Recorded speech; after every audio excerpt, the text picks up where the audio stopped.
शीतनाथ प्रेमानंदे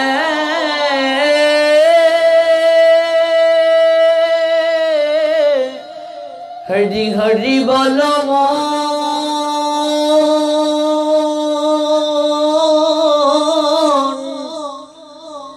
जय जय श्री राधे श्याम। ओम नमो भगवते वासुदेवाय।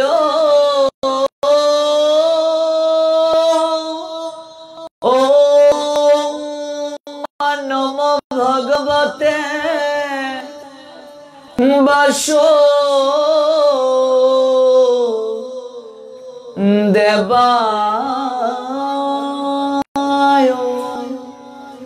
ओम नमो भगवते वासुदेवाय।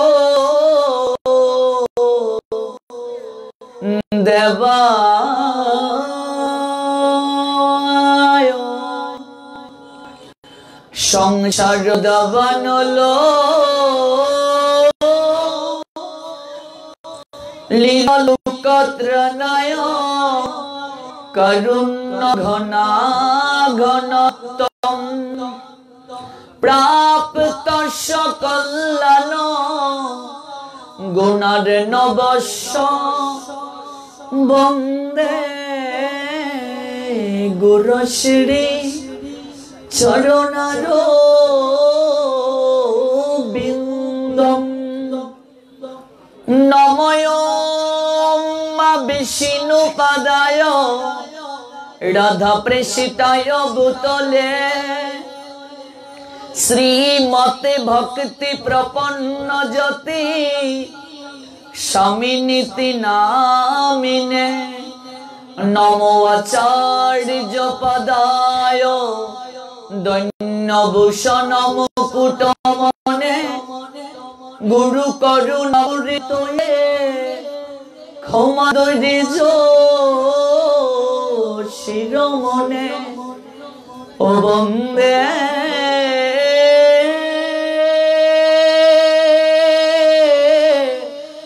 वृंदावन गुरु कृष्णं कमललोचनं वल्लभी वल्लभं देवं श्री राधालिंगित विग्रहं वंदे।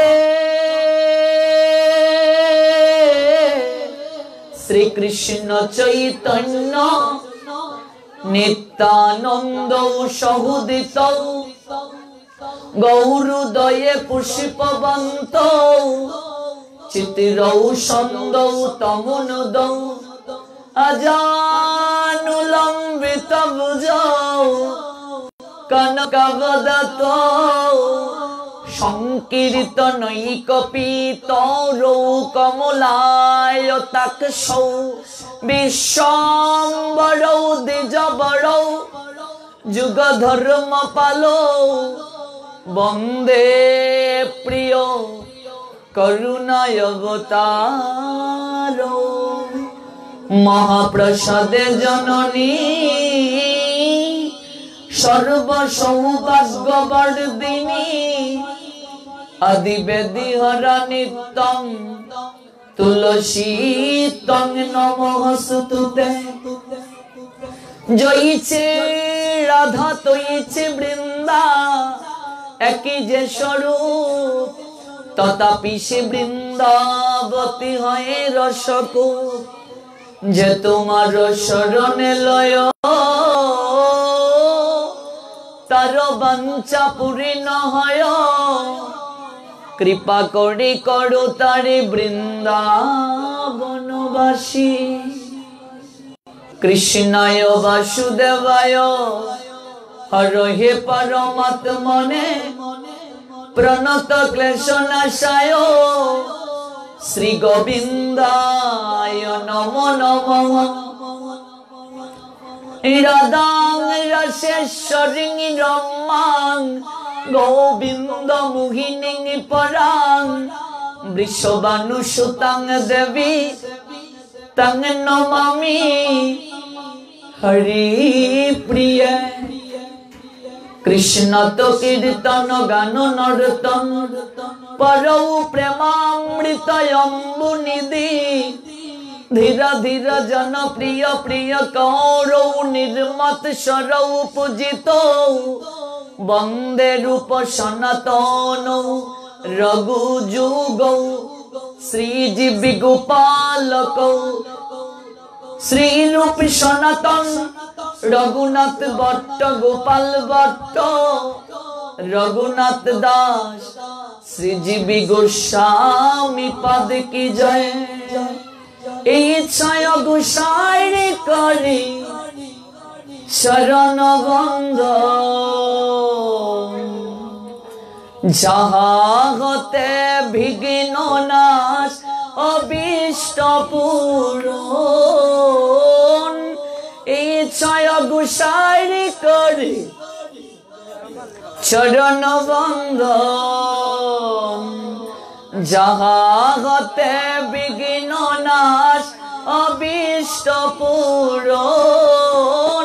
এই ছয় গোসাই করি চরণ বন্ধন।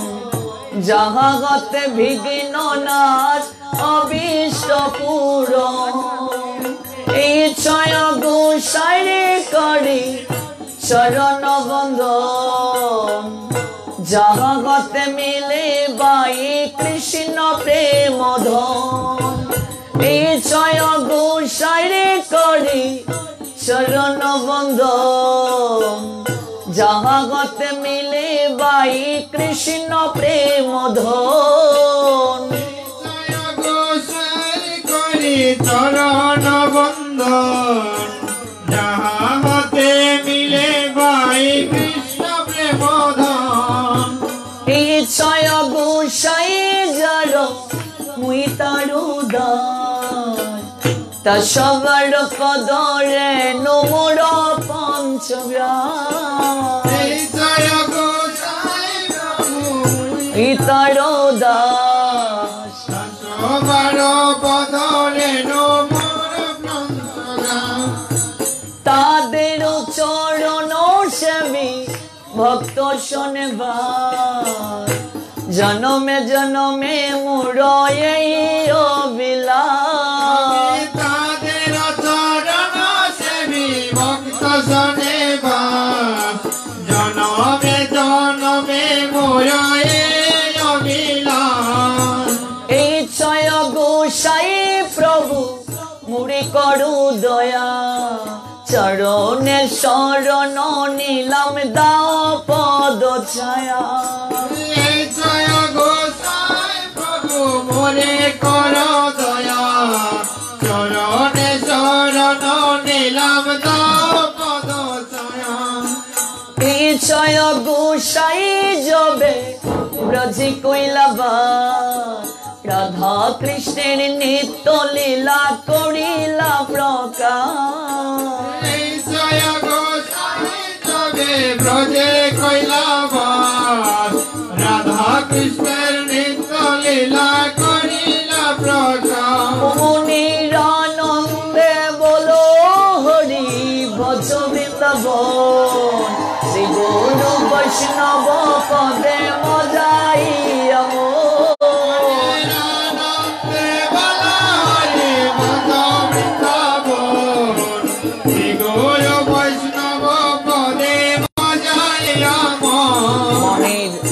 আনন্দে বলো হরি। আমরা কেউ হাত তুললাম, কেউ হাত তুলিনি। যারা হাত তুলেছি কেনই বা তুললাম, আর যারা তুলিনি কেন তুলিনি। যারা হাত তুলেছি কতটুকু হাত তুলতে হয়, না তুললে কি অপরাধ হয়, আমরা কি সেটা জানি? কেন হাত তুলতে হয়? এই হাত তোলার মানে কি বাবা? আমরা প্রেম ধ্বনি হরিধ্বনি করতে গিয়ে দুটি বাহুকে আমরা উর্তন করি, এই হাত উপরে তোলার অর্থ কি?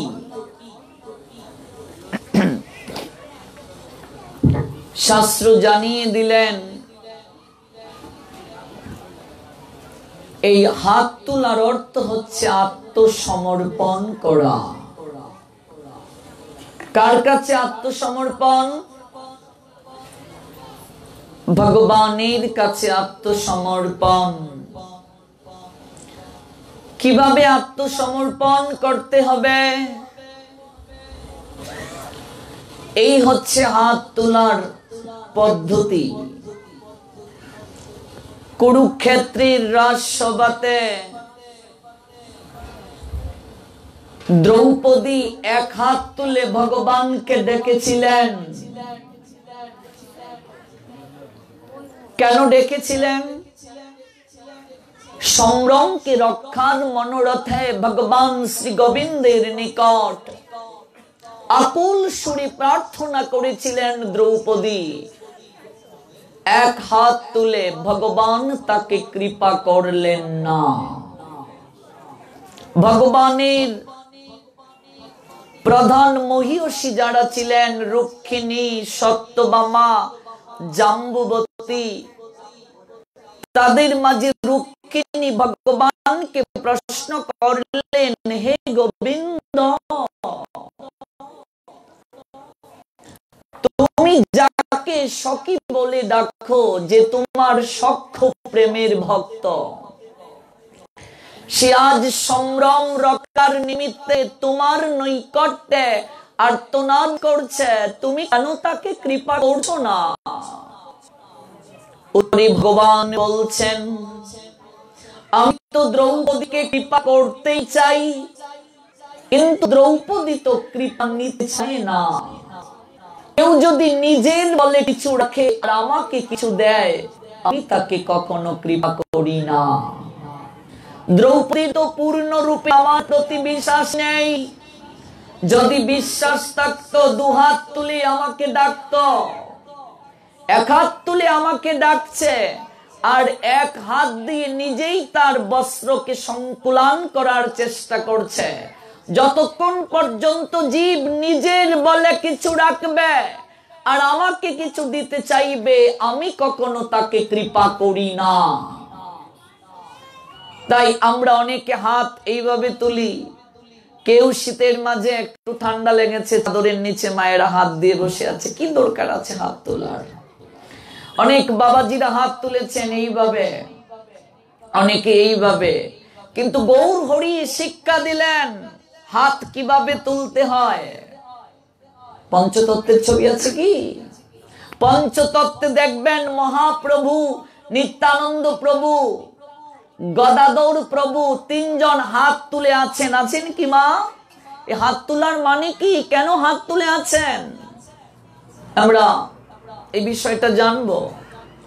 দ্রৌপদী যখন দেখলেন তার পক্ষে আর কখনো কাপড়কে নিজের চেষ্টায় সংকুলান করা সম্ভব নয়, তখন তিনি দুহাত তুলে ভগবান শ্রী গোবিন্দের নিকট প্রার্থনা করলেন, কৃষ্ণায় বাসুদেবায় হরহে পরমাত্মনে প্রণত ক্লেশনাশায় শ্রী গোবিন্দায় নমো নমঃ। যখন পূর্ণভাবে ভগবানের চরণে সমর্পণ করলেন, ভগবান তাকে অনন্ত আকারে বস্ত্রের মাঝে নিজেকে সৃষ্টি করে দ্রৌপদীর সংগ্রামকে রক্ষা করলেন। দুঃশাসন কাপড়কে টানতে টানতে ক্লান্ত হয়ে রাজসভাতে লুটিয়ে পড়ল। উপলব্ধি করলো সমস্ত সভাসদগণ, এই কাপড়কে অনন্তকাল ধরে টানলেও কখনো শেষ হবে না। কারণ ভগবান সেই বসনের মাঝে, কাপড়ের মাঝে নিজে স্বয়ং অবস্থান করছেন, কৃপা প্রদান করেছেন। জীব ততক্ষণ যাবত ভগবানের কৃপা পাবে না যতক্ষণ যাবত নিজের সবকিছু ভগবানকে সমর্পণ করবে না। এই গৌর হরি যে স্বয়ং ভগবান পরমেশ্বর ভগবান শ্রীকৃষ্ণ, তিনি কলিযুগে তিন বাঞ্ছাকে হৃদয়ে লালন করে রাধার প্রেম ভাবে বিভোর হয়ে করুণার নিলয় হয়ে জগতের বুকে আসলেন। ভক্ত ভগবানের কাছে এক হাত তুলে আত্মসমর্পণ করেছিল, দাপরে ভগবান তাকে কৃপা করেননি। সেই ভগবান কলিযুগে করুণার নিলয় হয়ে আসলেন। ভক্ত ভগবানের কাছে হাত তুলে সমর্পণ করার আগে ভগবান শ্রী গৌর হরি মহাপ্রভু হাত তুলে সংসারী জীবদেরকে ডাকছেন, হরি মনুষ্য জীব সকল আর কতকাল মায়ার কবলে পতিত হয়ে থাকবে রে। আমি ভগবান হয়ে তোদের কাছে হাত তুলে ডাকছি, আত্মসমর্পণ করে বলছি, একবার শুধু মুখে হরি বল। আনন্দে বলো হরি ভজ বৃন্দাবন, শ্রী গুরু বৈষ্ণব পদে মজাই আমোর। আনন্দে বলো হরি ভজ বৃন্দাবন, শ্রী গুরু বৈষ্ণব পদে মজাই আমোর। শ্রী গুরু বৈষ্ণব পদম পদ্ম করিয়া নাম সংকীর্তন কহে নরোত্তম দাস। শ্রী গুরু বৈষ্ণব পদ পদ্ম করিয়া নাম সংকীর্তন কহে নরোত্তম দাস। জয় শ্রী কৃষ্ণ চৈতন্য প্রভু নিত্যানন্দ, শ্রী অদ্বৈত গদাধর শ্রীবাসাদি গৌর ভক্ত বৃন্দ। কৃষ্ণ চৈতন্য প্রভু নিত্যানন্দ, শ্রী অদ্বৈত গদাধর শ্রীবাসাদি গৌর ভক্ত বৃন্দ। জয় শ্রী কৃষ্ণ চৈতন্য প্রভু নিত্যানন্দ, শ্রী অদ্বৈত গদাধর শ্রীবাসাদি গৌর ভক্ত বৃন্দ। কৃষ্ণ চৈতন্য প্রভু নিত্যানন্দ, শ্রী অদ্বৈত গদাধর শ্রীবাসাদি গৌর ভক্ত বৃন্দ। শ্রী কৃষ্ণ চৈতন্য প্রভু নিত্যানন্দ, শ্রী অদ্বৈত গদাধর শ্রীবাসাদি গৌর ভক্ত বৃন্দ।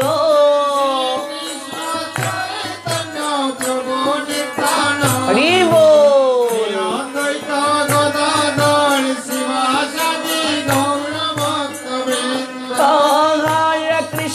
হরে কৃষ্ণ কৃষ্ণ কৃষ্ণ হরে হরে, হরে রাম রাম রাম হরে হরে।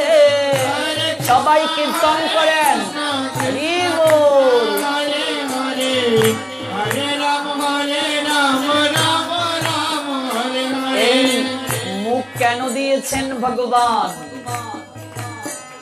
ভাগবতে অম্বরীশ মহারাজ চরিত্রে বলা হয়েছে, এই মুখ কেন দিয়েছেন আমাদেরকে বাবা? ভগবানের কথাকে কীর্তন করার জন্য। দিবস রজনী আবুল তাবুল পচাল পারিতে পারো, তাহার ভিতরে কখনো কি গোবিন্দ বলিতে নারো।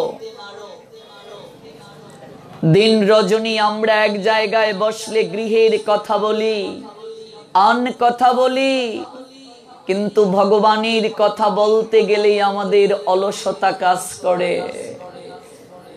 এই মুখ দিয়েছেন মা ভগবানের কথাকে কীর্তন করার জন্য, ভগবানের নাম নেয়ার জন্য। এ হাত দিয়েছেন হাতে তালি দিয়ে কীর্তন করার জন্য। দশে পাঁচে মিলে সবে দাঁড়াতে বসিয়া কীর্তন কর সবে হাতে তালি দিয়া।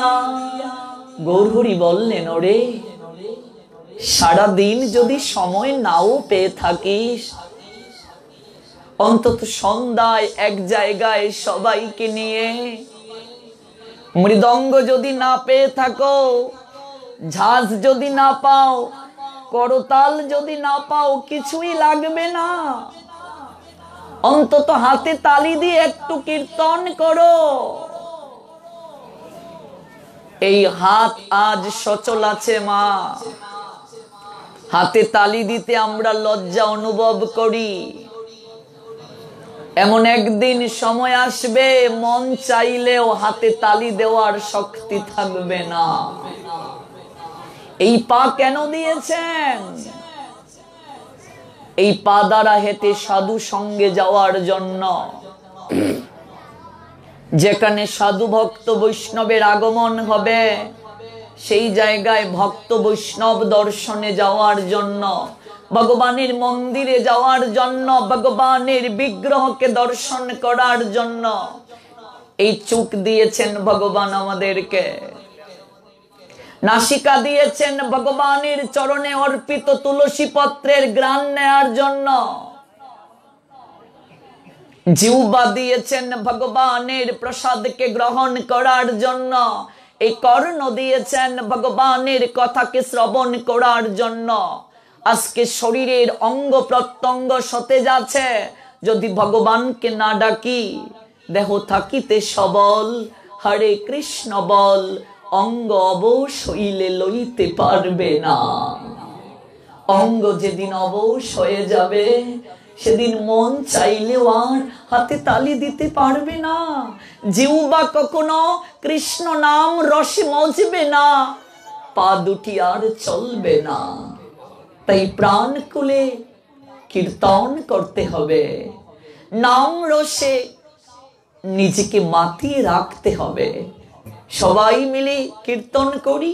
এই 5 দিন সময় পেয়েছি আমরা, অনেক কথা বলবো। চলুন আজ প্রথম দিন রাধা গোবিন্দের চরণে প্রেম ভক্তি অঞ্জলি প্রাণ খুলে নিবেদন করি। হরে কৃষ্ণ কৃষ্ণ কৃষ্ণ হরে হরে, হরে Ram Ram Ram Hare Hare. Krishna Krishna Hare Hare, Hare Rama Ram Ram Hare Hare, Hare Krishna Hare Krishna Hare Hare, Hare Rama Ram Hare Hare।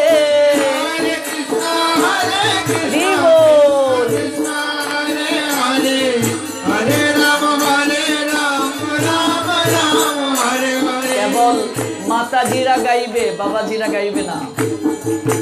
হরে কৃষ্ণ কৃষ্ণ কৃষ্ণ হরে হরে, হরে রাম রাম রাম হরে হরে।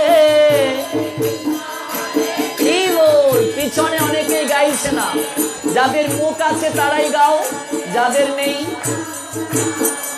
এবার মাইক্রোফোন ছাড়া বাবাজিরা গাইবে। হরে কৃষ্ণ কৃষ্ণ কৃষ্ণ হরে হরে, হরে রাম রাম রাম হরে হরে।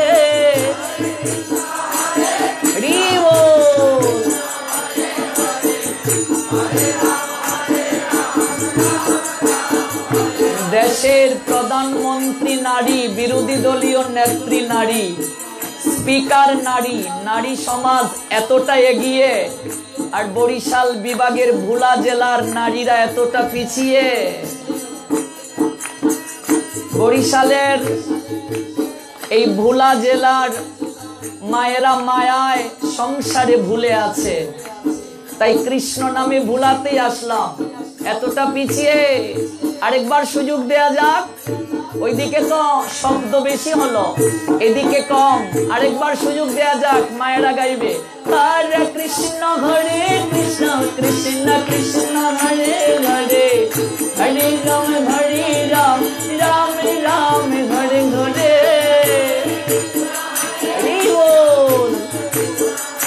প্রত্যেকের মুখ থেকে একটু করে কম্পন বের হলে অনেক কম্পন হবে, সবাই বলো হরে কৃষ্ণ কৃষ্ণ কৃষ্ণ হরে হরে, হরে Ram Ram Ram Hare Hare. Radhe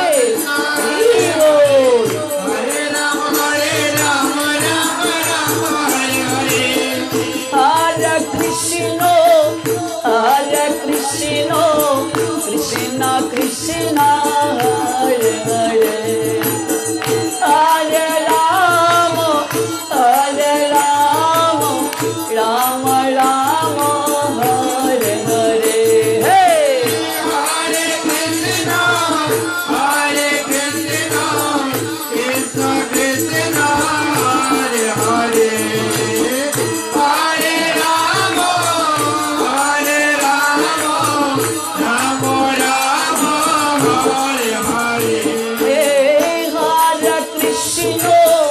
Hare Krishna Krishna Krishna Hare Hare Hare Rama Hare Rama Rama Rama Hare Hare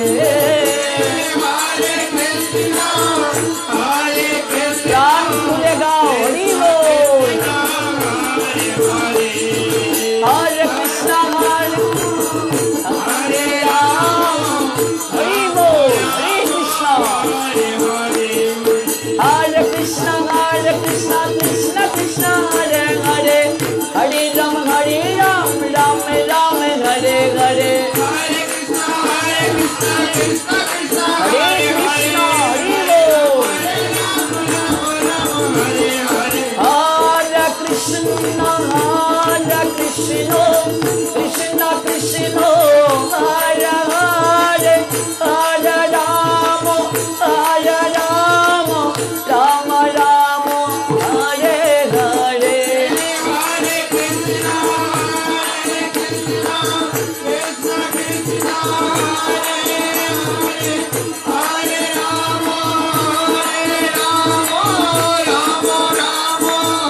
সবাই একটু হাতটা তুলেন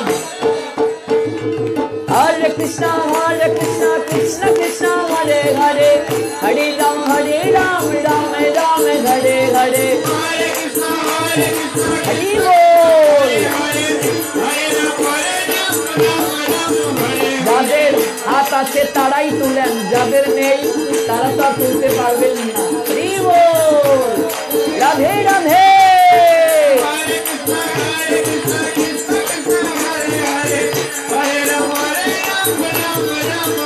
Hare Krishna Krishna Krishna Hare Hare Hare Ram Ram Ram Hare Hare Hare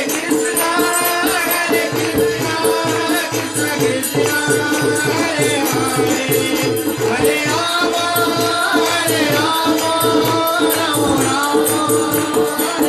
Jai Radhe Jai Radhe Jai Radhe Jai Radhe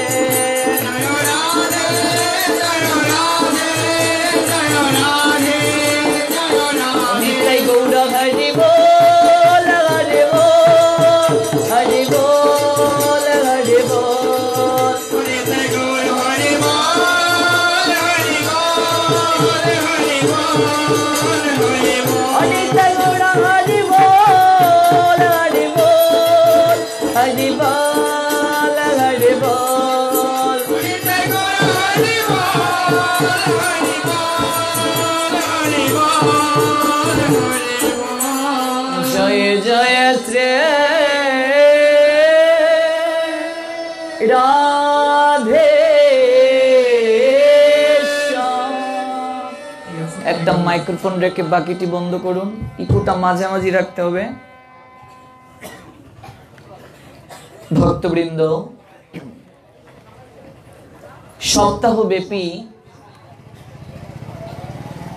সর্বসাক্ষী সর্ববিরাজমান সর্বক্ষমতার অধিকারী পরমেশ্বর ভগবান শ্রীকৃষ্ণের অপ্রাকৃত মুখ নিঃসৃত বাণী শ্রীমদ্ ভগবত গীতা তারি অঙ্গিকে যৎকিঞ্চিত অমৃত কথা আস্বাদনের নিমিত্তে এই বরিশাল বিভাগের ভোলা জেলার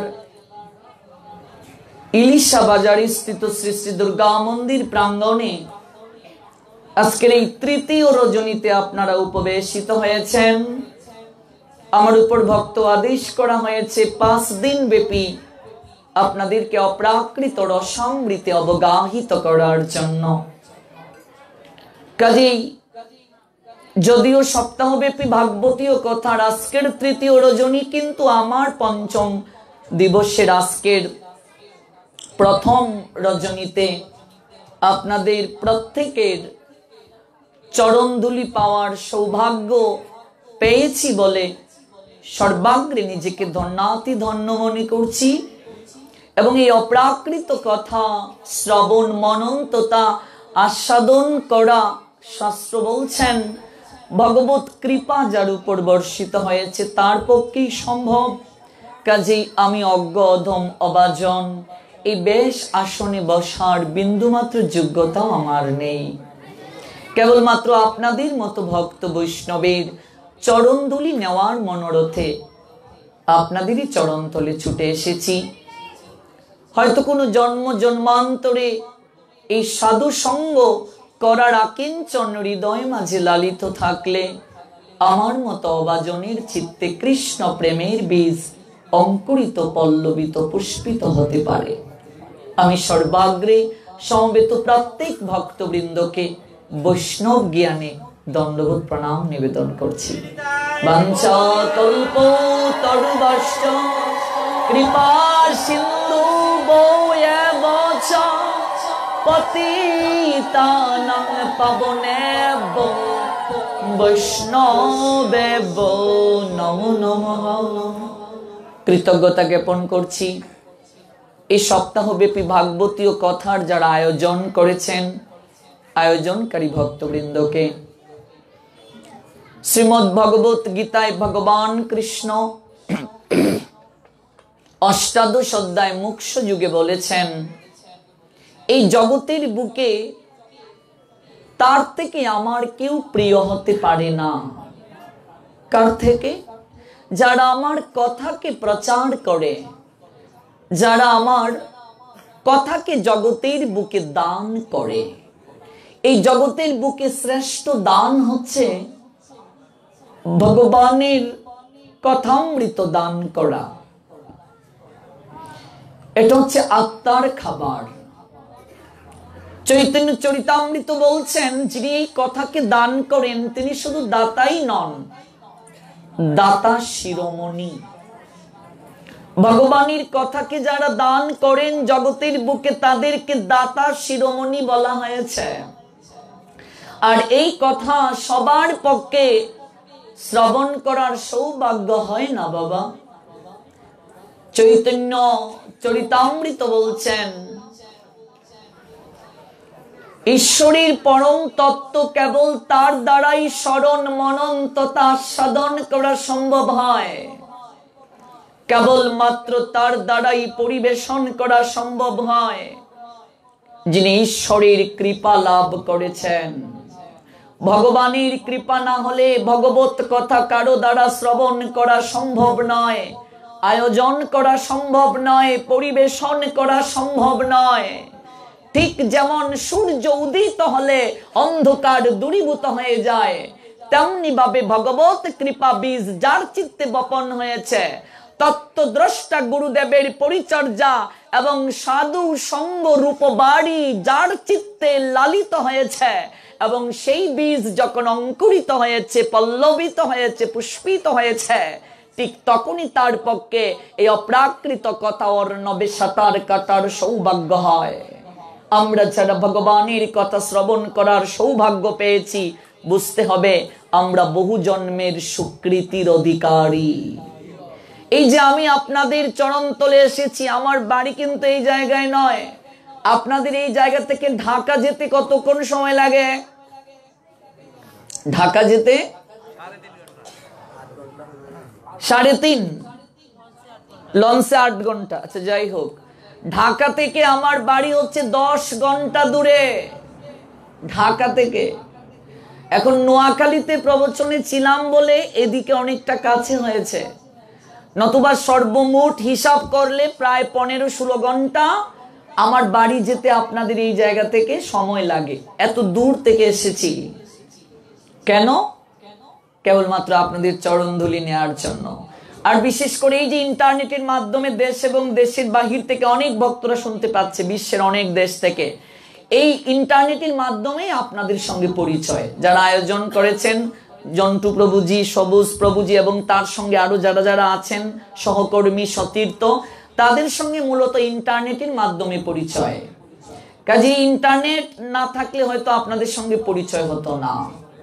এই যে ইন্টারনেটের মাধ্যমে আপনাদের প্রোগ্রামটি দেশ এবং দেশের বাহির থেকে, বিশ্বের অনেক দেশ থেকে ভক্তরা দেখছেন, হাজার হাজার ভক্ত।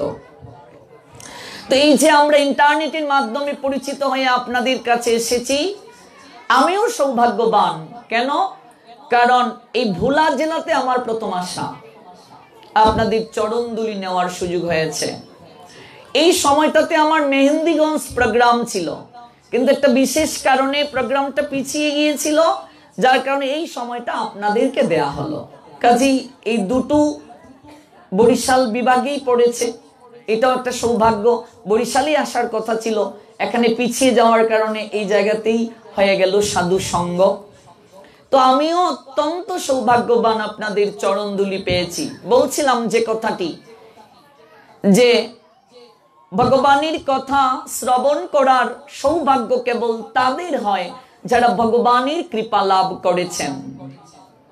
ত্রেতা যুগে ভগবান রামচন্দ্রকে ভক্ত প্রবর বিভীষণ একটি প্রশ্ন করেছিলেন, প্রভু, সংসারী জীব কখন তোমার কথা শ্রবণ করার জন্য হৃদয় মাঝে প্রগাঢ় তাগিদ অনুভব করে? আমরা যারা সংসারী মনুষ্য জীব রয়েছি, তাদের হয়ে বিভীষণ প্রশ্ন করলেন, প্রভু, সংসারের মনুষ্য জীব কখন ভগবানের কথা শ্রবণ করার জন্য, তোমার কথা শ্রবণ করার জন্য হৃদয় মাঝে প্রগাঢ় তাগিদ অনুভব করে? ভগবান বলছেন, ভগবান রামচন্দ্র বলছেন, শুনো হে বিভীষণ, সংসারী জীব তখনই ভগবত কথা শ্রবণ করার জন্য হৃদয় মাঝে প্রগাঢ় তাগিদ অনুভব করে। আর হৃদয় মাঝে যখন ভগবত কথা শ্রবণ করার জন্য প্রগাঢ় তাগিদ অনুভব হয়, লালসা জাগে, বুঝতে হবে এই সংসারের ত্রিতাপ জ্বালা তার দূর হবার সময় হয়ে গেছে। আমরা যারা ভগবানের কথা শ্রবণ করার সুযোগ পেয়েছি, আমরা অতীব সৌভাগ্যবান। বলছিলাম, এই ব্যাস আসনে বসার বিন্দু মাত্র যোগ্যতাই নেই। এই আসনটিকে বলা হয় ব্যাস আসন। কেন বলা হয় ব্যাস আসন? ভালো করে শুনতে হবে। আমরা সনাতন ধর্মের হিন্দু সমাজের 1/3 লোকেরাই গীতা পাঠের নিয়ম জানি না বাবা। অতীব দুঃখের বিষয় সেটা। এই যে আমরা শ্রীমদ্ ভগবত গীতা পাঠ করব, তারপর শ্রীমদ্ ভাগবত, শ্রীমদ্ ভগবত গীতা যে জায়গায় শেষ হয়েছে, ভাগবত সেই জায়গা থেকেই শুরু হয়েছে। গীতাকে স্পর্শ করেই ভাগবতে যেতে হয়। কিন্তু এই শ্রীমদ্ ভগবত গীতা পাঠের নিয়মটা আমরা অনেকেই জানি না। না জানা কখনো অপরাধ নয়, কিন্তু জানার পর না পালন করা অপরাধ। মনে রাখতে হবে। যেটা বিশেষ করে আয়োজনকারী ভক্তদেরকে আমি বিনম্র চিত্তে বলার প্রয়াস করছি, ব্যাস আসন কাকে বলে? এই যে আমরা আসনটাতে বসেছি, যেটায় বসে ভগবানের কথা আস্বাদন হয়, ব্যাস আসন ব্যাসদেবের নামে। ব্যাসদেবকে শ্রীমদ্ ভগবত গীতাকে যিনি লিপিবদ্ধ করেছেন, ভাগবত যিনি রচনা করেছেন, তিনি হলেন ব্যাসদেব।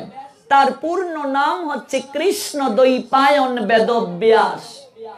এই কৃষ্ণ দ্বৈপায়ন বেদব্যাসের নামে এই আসনটির নামকরণ করা হয়েছে ব্যাস আসন। তাহলে ব্যাস আসনে তো ব্যাসদেব বসে কখনো পাঠ করেননি, করেছেন সুখদেব গোস্বামী পাদ। তাহলে আসনটার নাম ব্যাসাসন কেন হলো? সুখাসন তো হতে পারতো, আসনের নাম ব্যাসাসন কেন? এই তত্ত্বটি ব্যাখ্যা করলেও 7 দিনে শেষ হবে না। আমার পাঠ যারা ইউটিউবে শুনেছেন, ইন্টারনেটে শুনেছেন, তারা জানেন একটা তত্ত্বকে ব্যাখ্যা করলেই অনেক সময় লাগবে। আমরা সময় পেয়েছি মাত্র আজ অনুষ্ঠানটি শেষ হয়ে গেলে 4 দিন। কাজেই খুবই সংক্ষেপে কথাগুলো শ্রবণ করতে হবে। এই আসনটিতে বসে সুখদেব গোস্বামী পাদ, যিনি ব্যাসদেবের ছেলে, ব্যাসদেবের কথাগুলোকে পুনরাবৃত্তি করেছিলেন, যার কারণে এই আসনটিতে যিনি বসবেন তিনি হলেন ব্যাসদেবের প্রতিনিধি। এবার ব্যাস আসনটি সাধারণ শ্রোতা থেকে কতটুকু উপরে হতে হবে, কতটুকু উচ্চতায় হতে হবে, তারও শাস্ত্রীয় নিয়ম আছে। কিভাবে ব্যাস আসন তৈরি করতে হবে তারও নিয়ম আছে। একটা রাগ শুধু ফেলে রেখে দিলাম, একটা তোয়ালে, এটা ব্যাসাসন হলো না, বরং আসনের চরণে অপরাধ হয়েছে।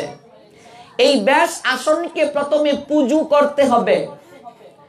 আসনে আপনি ইচ্ছে করলেই বসতে পারবেন না। এই ব্যাস আসনে বসতে গেলে আপনাকে স্পেসিক্যালি কিছু কোয়ালিফিকেশন অ্যাচিভড করতে হবে। কারণ the omnipotent maker Krishna, Krishna speak and Krishna's Vigraha, that is part and parcel, no existence, no fables, that is only universal to that topic, all power supreme being Krishna, Krishna speak and Krishna's Vigraha. ভগবান, ভগবানের কথা, ভগবানের বিগ্রহ, এই তিনটি হচ্ছে অভেদ। কারণ ভগবান হচ্ছেন all power supreme and mitochondria and extreme powerhouse. The omnipotent maker Krishna, his all power, dedicate his name, that causes, that's Ashan, that name Bash Ashan, that's Onurup Bashdev. যিনি বসবেন তাকে স্পেসিক্যালি কিছু কোয়ালিফিকেশন অর্জন করতে হবে। Number 1, তিনি অবশ্যই ভগবানকে ভোগ লাগিয়ে প্রসাদ গ্রহণ করবেন। এই আসনে যিনি বসবেন তার যোগ্যতা, ভগবানকে না দিয়ে কিছু খাবেন না। তিনি কোন ধরনের নেশা জাতীয় দ্রব্য সেবন করবেন না, চা পান বিড়ি সিগারেট ইত্যাদি খাবেন না যিনি আসনে বসবেন। তিনি কোন ধরনের জুয়া জাতীয় খেলার সঙ্গে যুক্ত থাকবেন না, অবৈধ মৈথুন কার্য তিনি করবেন না। তিনি সদাচারী হবেন, একাদশী ব্রত পালন করবেন, হরিনাম জপ করবেন, কৃষ্ণ তত্ত্ববেত্তা হবেন। এই গুণগুলো যদি না থাকে তিনি ব্যাস আসনে বসতে পারবেন না। যিনি ব্যাস আসনে বসবেন তার এই যোগ্যতাগুলো থাকতে হবে, এটা শাস্ত্র আমাদেরকে বলছেন। এই আসনটা কিভাবে হবে? এখানে তো একটা কুশাসন পর্যন্ত দিতে পারতেন, একটা তোয়ালি দিয়ে রেখে দিয়েছি। এই জন্য বয়োজ্যেষ্ঠদের সঙ্গে কথা বলতে হবে, যারা প্রাজ্ঞ, বাবা কাকা জেঠার বয়সী, তারাও যদি না জানেন সাধুদের কাছ থেকে জেনে নিতে হবে। কুশ আসন কোত্থেকে আসলো? কুশ যুগাসন, কুশ আসন, বেশাসন, এক্সট্রিম ডিসক্রিমিনেশন, ডেট ওয়ার্ড, ডেট আসন, এই দুটোর মাঝে ডিসক্রিমিনেশন রয়েছে। ব্যাস আসনকে ফুল দ্বারা সজ্জিত করতে হবে এবং আরতি করতে হবে ধূপ দীপ দ্বারা। তারপর হচ্ছে চামর, ময়ূর পুচ্ছ। ভগবানকে আরতি করতে যে সকল দ্রব্যাদি প্রয়োজন, এই আসনকেও আরতি করে মন্ত্রের মাধ্যমে আসন শুদ্ধি করতে হবে। তারপর ব্যাসদেবকে স্মরণ করে আসনে এনে প্রতিষ্ঠিত করতে হবে। তারপর ব্যাস আসনে বসতে হবে, নতুবা আসন অপরাধ হয়ে যাবে। আসন অপরাধ কি? এই যে আমরা বসেছি এটাকে কি আসন বলে? ভগবানের কথা কিভাবে শ্রবণ করতে হয় শাস্ত্র বলছে, এই আসন থেকে যারা ভগবানের কথা শুনবে তাদেরকে সর্বদা এক হাত নিচে, অন্তত এক হাত নিচে বসে শুনতে হবে। কেবলমাত্র অপারগ ব্যক্তি যারা, অসমর্থ ব্যক্তি যারা, যাদের বয়স হয়ে গেছে, যারা রোগে শোকে আক্রান্ত, তারা উঁচু স্থানে কিংবা দাঁড়িয়ে ভগবানের কথা শুনতে পারবে। আর যারা সমর্থ আছে অবশ্যই তাদেরকে বসে ভগবানের কথা শ্রবণ করতে হবে। শ্রবণের বিধি 3 প্রকার। যারা আসন করে ভগবানের কথা শ্রবণ করে তারা উত্তম শ্রবণকারী, তাদের অধিক কৃপা হবে। যারা দাঁড়িয়ে শ্রবণ করবে, বসে শ্রবণকারী ভক্তের ন্যায়, তাদের তত কৃপা হবে না। শ্রবণের বিধি আছে 3 item: listening, omnipotent maker Krishna speak. Number 1, best. Number 2, better. Number 3, good. Good, better, best. আপনার শরীরে শক্তি আছে, আপনার বসার ক্ষমতা আছে, এখন আপনার ফিজিক্যালি ইনস্ট্রুমেন্ট গুলো capable and enable sitting and listening the omnipotent maker Krishna. Whatever. What standing and listening omnipotent maker Krishna? How extremely situation and surprising situation and timely situation. আপনার শরীর ক্যাপাবল and unable, তাহলে আপনাকে বসে শ্রবণ করতে হবে। ধার্মিক মুসলমানরা যখন ওয়াজ শুনে তাদের নির্ধারিত পোশাক পরিধান করে, মাথায় টুপি পরিধান করে, তাদের যে নির্ধারিত পোশাক আছে সেই পোশাক পরিধান করে ভগবানের কথা শ্রবণ করে। আমাদেরও শাস্ত্রে আছে ভগবানের কথা যখন শ্রবণ করব, উত্তম শ্রবণ হচ্ছে অবশ্যই ধুতি পরিধান করে শ্রবণ করা। এটা হচ্ছে উত্তম শ্রবণ। আজকে অপ্রিয় হলেও বাস্তব কথা, সারা বাংলায় ঘুরে যে অভিজ্ঞতাটা হলো, আপনি 100 জন হিন্দু ছেলেকে যদি ধুতি দেন, 99.5 জনই হিন্দু ধুতি পড়তে জানে না। ভুল বলছি কি? ধুতি পড়তে জানে না।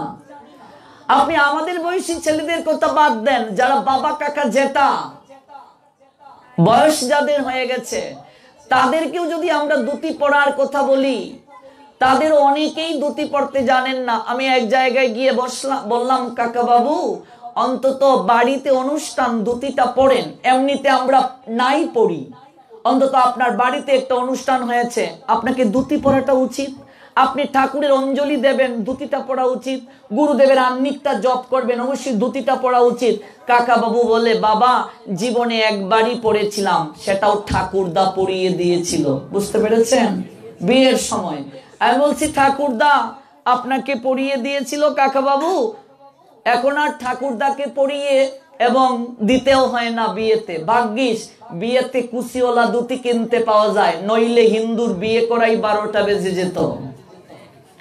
আমি কেমন হিন্দু, ধুতি পড়তে জানি না, সেটা লজ্জার বিষয়। ধার্মিক মুসলমানেরা তাদের সংস্কৃতিকে A to Z পালন করার চেষ্টা করে। ওয়াজে গিয়ে দেখবেন প্রত্যেকেই তাদের নির্ধারিত পোশাক পরিধান করে যায়, কিন্তু আমরা ক্যাটস পাউ দিয়ে গীতা পাঠে আসি, একটু বসে ভগবানের কথা শ্রবণ করব, সেই মানসিকতাটাও আমাদের নেই। ভগবান বলছেন, আগামী জন্মে তোদেরকে বৃক্ষকুলে জন্মে পাঠাবো, যেন দাঁড়িয়ে থাকতে পারিস, আর কখনো হাঁটার প্রয়োজন নেই। বিষ্ণু পুরাণ বলছেন, জলজা নবলক্কানি স্থাবরা লক্ষ বিংশতি ক্রিময়া রুদ্র শঙ্ককা পক্ষী নাম 10 লক্ষ নাম 30 লক্ষ জ্ঞানী পশব জন্ম চাতুর্লক্ষানি মানবা।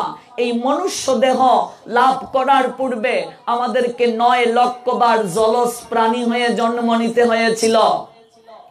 এই যে আপনাদের ইলিশা বাজার, ইলিশ মাছ বেশি পাওয়া যায়, ওই আমরা কোন জন্মে ইলিশ হয়েও জন্ম নিয়েছিলাম।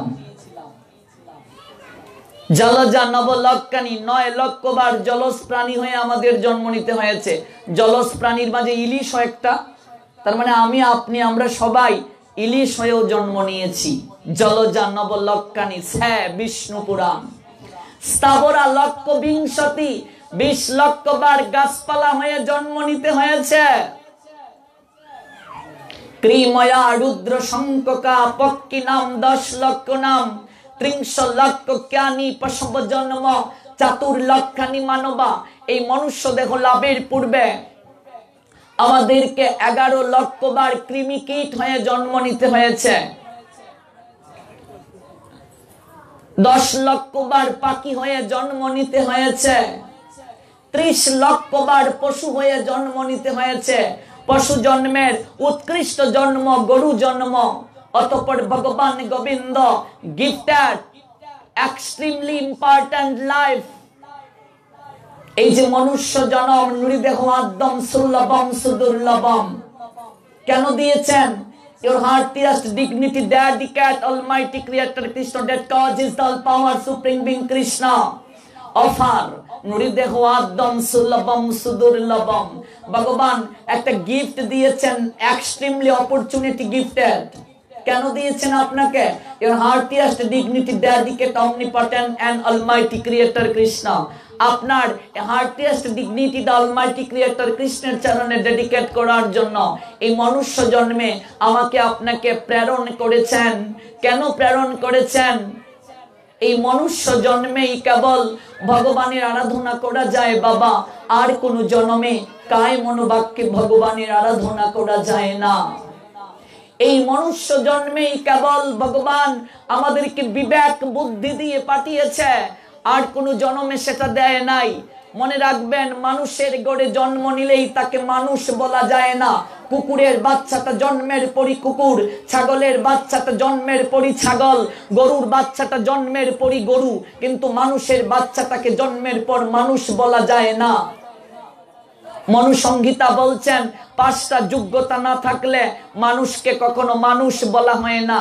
5টা যোগ্যতা যদি আপনার অর্জন না হয়, আপনাকে মানুষ বলা যাবে না। ছোটবেলা বাড়িতে যখন গুরুজন আসতেন, মা বলতেন একটু প্রণাম কর। প্রণাম করার পর মা বলতেন আশীর্বাদ করবেন আমার ছেলেটা যেন মানুষ হয়। গুরুজন যখন আসতেন তাদের কাছে মা বলতেন আশীর্বাদ করবেন আমার ছেলেটা যেন মানুষ হয়। আমি একদিন মাকে বললাম, ও মা, মানুষের বাচ্চা আবার মানুষ হওয়ার জন্য কি আশীর্বাদ চাইছো? মানুষের বাচ্চা আবার মানুষ কি হবে? এখন শাস্ত্র পড়ে জানলাম মানুষের গড়ে জন্ম নিলে মানুষ হওয়া যায় না, মানুষ হওয়ার সাধনা করতে হয় বাবা। মানুষের গড়ে জন্ম নিলেই তাকে মানুষ বলে না, মানুষ হতে হয়। আর মানুষ হতে গেলে ফার্স্ট কোয়ালিফিকেশন হুশ জ্ঞান থাকতে হবে। হুশ জ্ঞান, যার হুশ নেই তাকে মানুষ বলা হয় না। হুশটা কি? খিলা গিয়াইলি ভাবে এমন জনমে হরি না ভজিলে সে তুই মানুষ কবে। তুমি কেন জগতে এসেছো? তুমি কে? তোমার পরিচয়টা কি? তোমার নাম কি? তুমি এলে থেকে যাবে কোথায়? তোমার সংসারে কর্তব্য কি? এই যে হুশ জ্ঞান, এই হুশ জ্ঞান যদি না থাকে তোমাকে কখনো মানুষ বলা হবে না। 5টা যোগ্যতার মাঝে প্রথম যোগ্যতা হুশ জ্ঞান। আমি কে? আমি কোথা থেকে এলাম? আমি যাব কোথায়? সংসারে আমার কর্তব্য কি? এই বিষয়গুলো জানার জন্য যদি হুশ হৃদয়ের মাঝে না জাগে তাকে মানুষ বলা যায় না। আমরা এই বিষয়গুলো জানবো ধারাবাহিক ভাবে। এই জন্য এই যে বেশ আসন, যে আসনটিতে বসে ভগবানের কথা হবে, সেই বেশ আসনটিকে শাস্ত্রীয় নিয়মে তৈরি করতে হবে, নতুবা আসনের চরণে অপরাধ হবে। আসন অপরাধ রয়েছে বাবা, প্রণাম অপরাধ রয়েছে, নাম অপরাধ রয়েছে, ধাম অপরাধ রয়েছে, বৈষ্ণব অপরাধ রয়েছে, তাল অপরাধ রয়েছে, সুর অপরাধ রয়েছে, কত অপরাধ রয়েছে। এই অপরাধ থেকে নিষ্কৃতি পেয়ে একবারও যদি কেউ কৃষ্ণ নাম নিতে পারে, এই মায়ার সংসারে তাকে আর কখনো আসতে হবে না। এই জন্য এই বিষয়গুলো আগে জানতে হবে। এগুলো হচ্ছে প্রাথমিক ক্লাস। আমি যে আসনটিতে বসে পাঠ করব, সেই আসন সম্পর্কে যদি আমি না জানি, তাহলে তো এই পাঠের কোনো মাহাত্ম্য নেই। এই আসন কৃষ্ণ দ্বৈপায়ন বেদব্যাসের নামে। এই জন্য নতুন বস্ত্র আসনে দিতে হবে। এগুলো তো ব্যবহারকৃত, এগুলো দেয়া যাবে না, অপরাধ হবে। আসন, একটা আসন রাখতে হবে, নতুন বস্ত্র দিয়ে আসন রাখতে হবে, এটা হচ্ছে বিষয়। ব্যাস আসনের সমগোত্রীয় এবং পিছনে কেউ বসতে পারবে না। ব্যাস আসনের পিছনে কলির বসবাস। ব্যাস আসনের সমগোত্রীয়, এই জন্য এই দুটা দিক ঢেকে দিতে হবে। কথাটা বুঝতে পেরেছেন? পিছনে কেউ বসতে পারবে না, কলির বসবাস। আসন আর চিত্রপট সমান হলে হবে না, আসন থেকে চিত্রপট উপরে হতে হবে। এগুলোকে আসন বিন্যাস বলা হয়, নতুবা অপরাধ হবে। প্রত্যেকেরই একটা আসনের বিন্যাস আছে। আপনি গিয়েই কি প্রিন্সিপাল যে চেয়ারটাতে বসে, আপনি কলেজের লেকচারার, আপনি গিয়ে প্রিন্সিপালের চেয়ারে বসতে পারবেন? Of course not. আসন বিন্যাস রয়েছে বাবা। এই জন্য ভগবানের আসন, ব্যাসদেবের আসন, তারপর শ্রোতার আসন, এগুলোর মাঝে ক্লাসিফিকেশন আছে। শাস্ত্রে এগুলোকে ক্লাসিফিকেশন দিয়েছে কিভাবে তৈরি করতে হবে। এই জন্য অতীব দুঃখের কথা, আমরা গীতা পাঠের নিয়ম জানি না। এটা হচ্ছে সবচেয়ে দুঃখের বিষয়। প্রথমে আসন তৈরি করতে হবে, তারপর আসনকে পুজো করতে হবে, আরতি করতে হবে। আরতির জন্য প্রথম কি প্রয়োজন? ধূপ প্রয়োজন, মন্ত্র আছে, ইদম ধূপম ব্যাস আসন নিবেদয়ামি নমঃ। ঘন্টাকে শুদ্ধিকরণ করতে হবে মন্ত্র বলে, তারপর ধূপ দ্বারা আরতি করতে হবে আসনকে, তারপর পঞ্চপ্রদীপ দ্বারা আরতি করতে হবে। মনে রাখতে হবে পঞ্চপ্রদীপ কখনো তেল দ্বারা দেয়া যাবে না। ভগবান দুজন দেবতাকে পরিশুদ্ধতার অধিকার দিয়েছেন, একজন অগ্নি দেবতা, একজন বরুণ দেবতা। অগ্নি মানে হচ্ছে আগুন, আগুন যাকে স্পর্শ করে সে শুদ্ধ হয়ে যায়, পবিত্র হয়ে যায়। এই জন্য দেখবেন মানুষ মৃত্যুর পর ওই দেহটাকে সনাতন ধর্মাবলম্বীরা আগুনে পুড়িয়ে দেয়। কেন পুড়িয়ে দেয় তার অনেক কারণ আছে, আমরা এগুলো শুনবো ধীরে ধীরে। মানুষ মৃত্যুর পর দেখবে প্রথমে মুখের মাঝে আগুন দেয়, মুখে আগুন না দিয়ে তো শরীরের অন্য কোনো জায়গাতেও দেওয়া যেত, তাই তো বাবা? মুখের মাঝে কেন? অন্যান্য ধর্মের লোকেরা যখন আমাদেরকে এই প্রশ্নগুলো করে আমরা উত্তর দিতে পারি না, কারণ আমরা তো জানি না।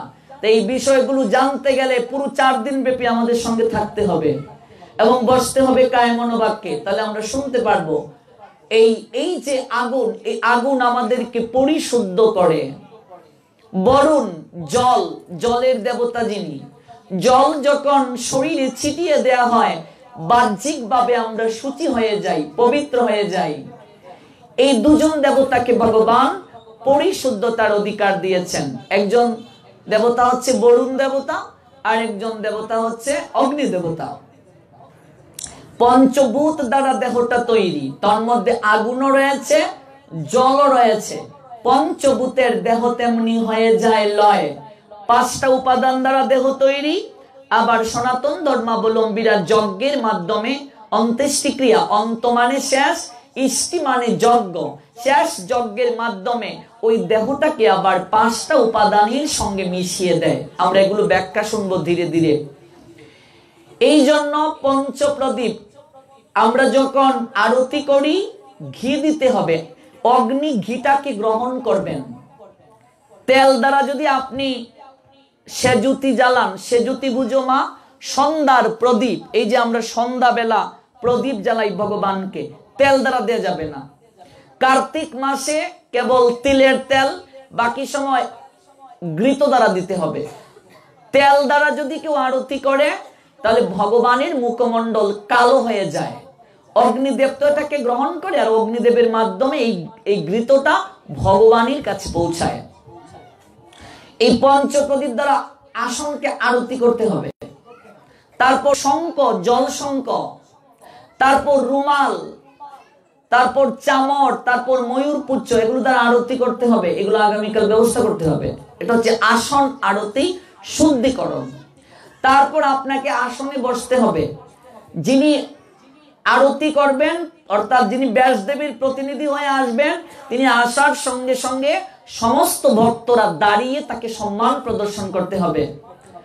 যখন আমরা দেখতে পাই 60,000 মুনি ঋষি বৃন্দ সহ পরীক্ষিত মহারাজ ভাগবতীয় কথা শ্রবণ করেছিলেন। সুখদেব গোস্বামীপাদের বয়স কত ছিল? 16 বছর মাত্র। তিনি যখন আসলেন সবাই আসন ত্যাগ করে দাঁড়িয়ে তাকে অভিবাদন করেছিলেন। কেন? সেখানে দেবর্ষি নারদ ছিলেন, বড় বড় ঋষিরা ছিলেন, মহর্ষিরা ছিলেন, তারা দাঁড়িয়ে সম্মান প্রদর্শন করেছিলেন। নতুবা বৈষ্ণব চরণে অপরাধ হবে। শাস্ত্র বলছে বৈষ্ণব দেখিয়া যে নানুয়ায় মুন্ড, সেই মুন্ড পড়ে গিয়া নরকেরই কুণ্ড। সাধুকে দর্শন করার সঙ্গে সঙ্গে প্রণাম যদি নিবেদন না করা হয় তাহলে সাধুর চরণে, বৈষ্ণবের চরণে অপরাধ হয়ে যায়। আর বৈষ্ণবেতে হয় যদি ক্ষুদ্র অপরাধ, কোটি কোটি ভজনেতে পড়ে যায় বাদ। যিনি আসবেন তৎক্ষণাৎ সমস্ত ভক্ত শ্রোতারা দাঁড়িয়ে সম্মান প্রদর্শন করতে হবেন, এবং উনি আসার পূর্বে পাঠের সমস্ত কীর্তনাদি শেষ করে রাখতে হবে। তারপর উনি আরতি করে উনিও ভক্তদেরকে প্রণাম দেবেন, ভক্তরাও প্রণাম দিয়ে নিজ নিজ আসন গ্রহণ করবেন। নিয়মাবলীটা বলছি। তারপর ভাগবতকে পুজো করতে হবে। এই যে আমরা আজকে কিছুই করিনি, আজকে পাঠ হচ্ছে না, কেবল আলোচনা করছি। কারণ কি? এই যে লাল ফুল নিয়ে আসা হয়েছে, মনে রাখতে হবে লাল ফুল কখনো বিষ্ণু তত্ত্বকে নিবেদন করা যায় না, এগুলো জানতে হবে কথাগুলো। লাল ফুল কেবল শক্তি তত্ত্বের ক্ষেত্রে আরাধনা করা হয়। শক্তি তত্ত্ব কি?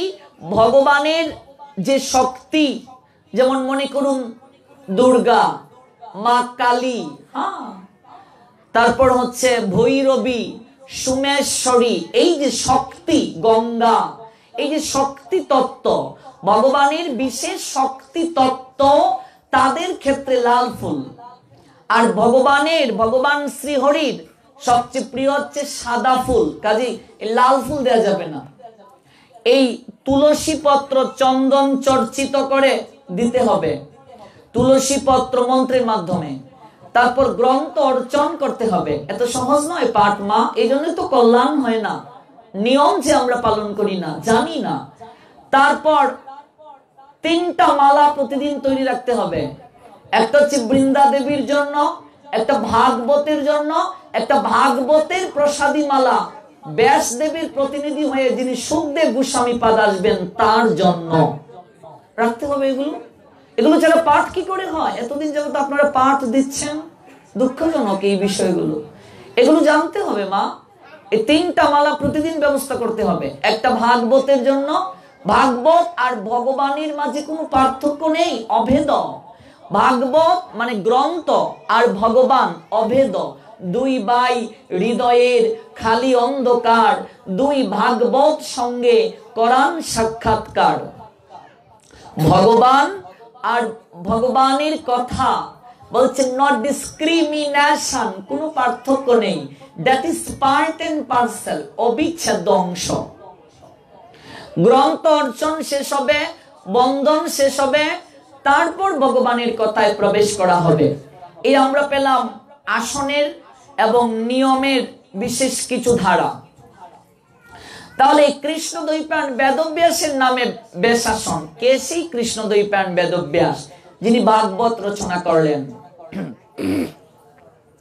যে ভাগবত থেকে আমরা কথা শ্রবণ করব, এই ভাগবত কে রচনা করলেন? কৃষ্ণদ্বৈপায়ন বেদব্যাস। কৃষ্ণদ্বৈপায়ন বেদব্যাস কে? কৃষ্ণ অনেকগুলো অর্থের মাঝে একটা অর্থ হচ্ছে কালো। দ্বৈপায়ন, এটাকে সন্ধি বিচ্ছেদ করলে দ্বীপ যুগ অয়ন, দ্বীপের মাঝে তার জন্ম হয়েছিল, তাই তার নাম দ্বৈপায়ন। বেদব্যাস, বেদকে তিনি 4টি ভাগে বিভাজন করেছিলেন, তাই তার নাম বেদব্যাস। এই কৃষ্ণদ্বৈপায়ন বেদব্যাসের মায়ের নাম হচ্ছে সত্যবতী, যিনি এই ব্যাস আসন, যার নামে যিনি ভাগবত রচনা করেছেন, যিনি গীতাকে সংকলন করেছেন, যার মাধ্যমে আমরা পুরাণ পেলাম, উপপুরাণ পেলাম, উপনিষদ পেলাম, যিনি আমাদের এই সনাতন শাস্ত্রের অধিকাংশ উপহার দিয়েছেন। এই কৃষ্ণদ্বৈপায়ন বেদব্যাস কুমারী মায়ের ঘরে জন্ম নিয়েছিলেন। একটা কুমারী অবিবাহিত নারী যদি সন্তান প্রসব করে, সমাজ তাকে কলঙ্ক দেয়, সেই সন্তানকে অনাকাঙ্ক্ষিত সন্তান বলা হয়। তাহলে কৃষ্ণদ্বৈপায়ন বেদব্যাস অবিবাহিত নারীর ঘরে জন্ম নিয়ে জগতের বুকে জগৎ গুরু রূপে কি করে পূজিত হলেন? আমরা ভাগবত শুনবো, কিন্তু ভাগবত রচনা যিনি করলেন তার সম্পর্কে যদি না জানি, তাহলে তো ভাগবত শোনাটা আমাদের অপূর্ণ থেকে গেল বাবা। ভাগবত যিনি রচনা করলেন, রচয়িতা সম্পর্কে তো জানতে হবে। এই কৃষ্ণদ্বৈপায়ন বেদব্যাস অবিবাহিত মায়ের ঘরে জন্ম নিয়েছিলেন। মায়ের নাম সত্যবতী। সত্যবতীর প্রথম নাম ছিল মৎস্যগন্ধা, তার বাবার নাম দিবর। এই মৎস্যগন্ধা অপ্সরা ছিলেন স্বর্গের। একটা অভিসম্পাতের কারণে দিবরের ঘরে তার জন্ম হয় মৎস্য থেকে। সারা শরীরে তার মাছের দুর্গন্ধ করত, কোনো পুরুষ তাকে গ্রহণ করত না, ভালোবাসত না। ওয়ান্স আপন এ টাইম মৎস্যগন্ধাস অ্যাডলেসেন্স টাইটুঙ্গুর, তার শরীরে অ্যাডলেসেন্স এসেছে, যৌবন এসেছে। প্রতিটা নারীর পূর্ণতা কি? মাতৃত্বে। প্রতিটা নারী চায় বিবাহ হোক, তার একটা সন্তান হোক, সে তাকে মা বলে ডাকুক, সে বাৎসল্য প্রেমটা আস্বাদন করবে।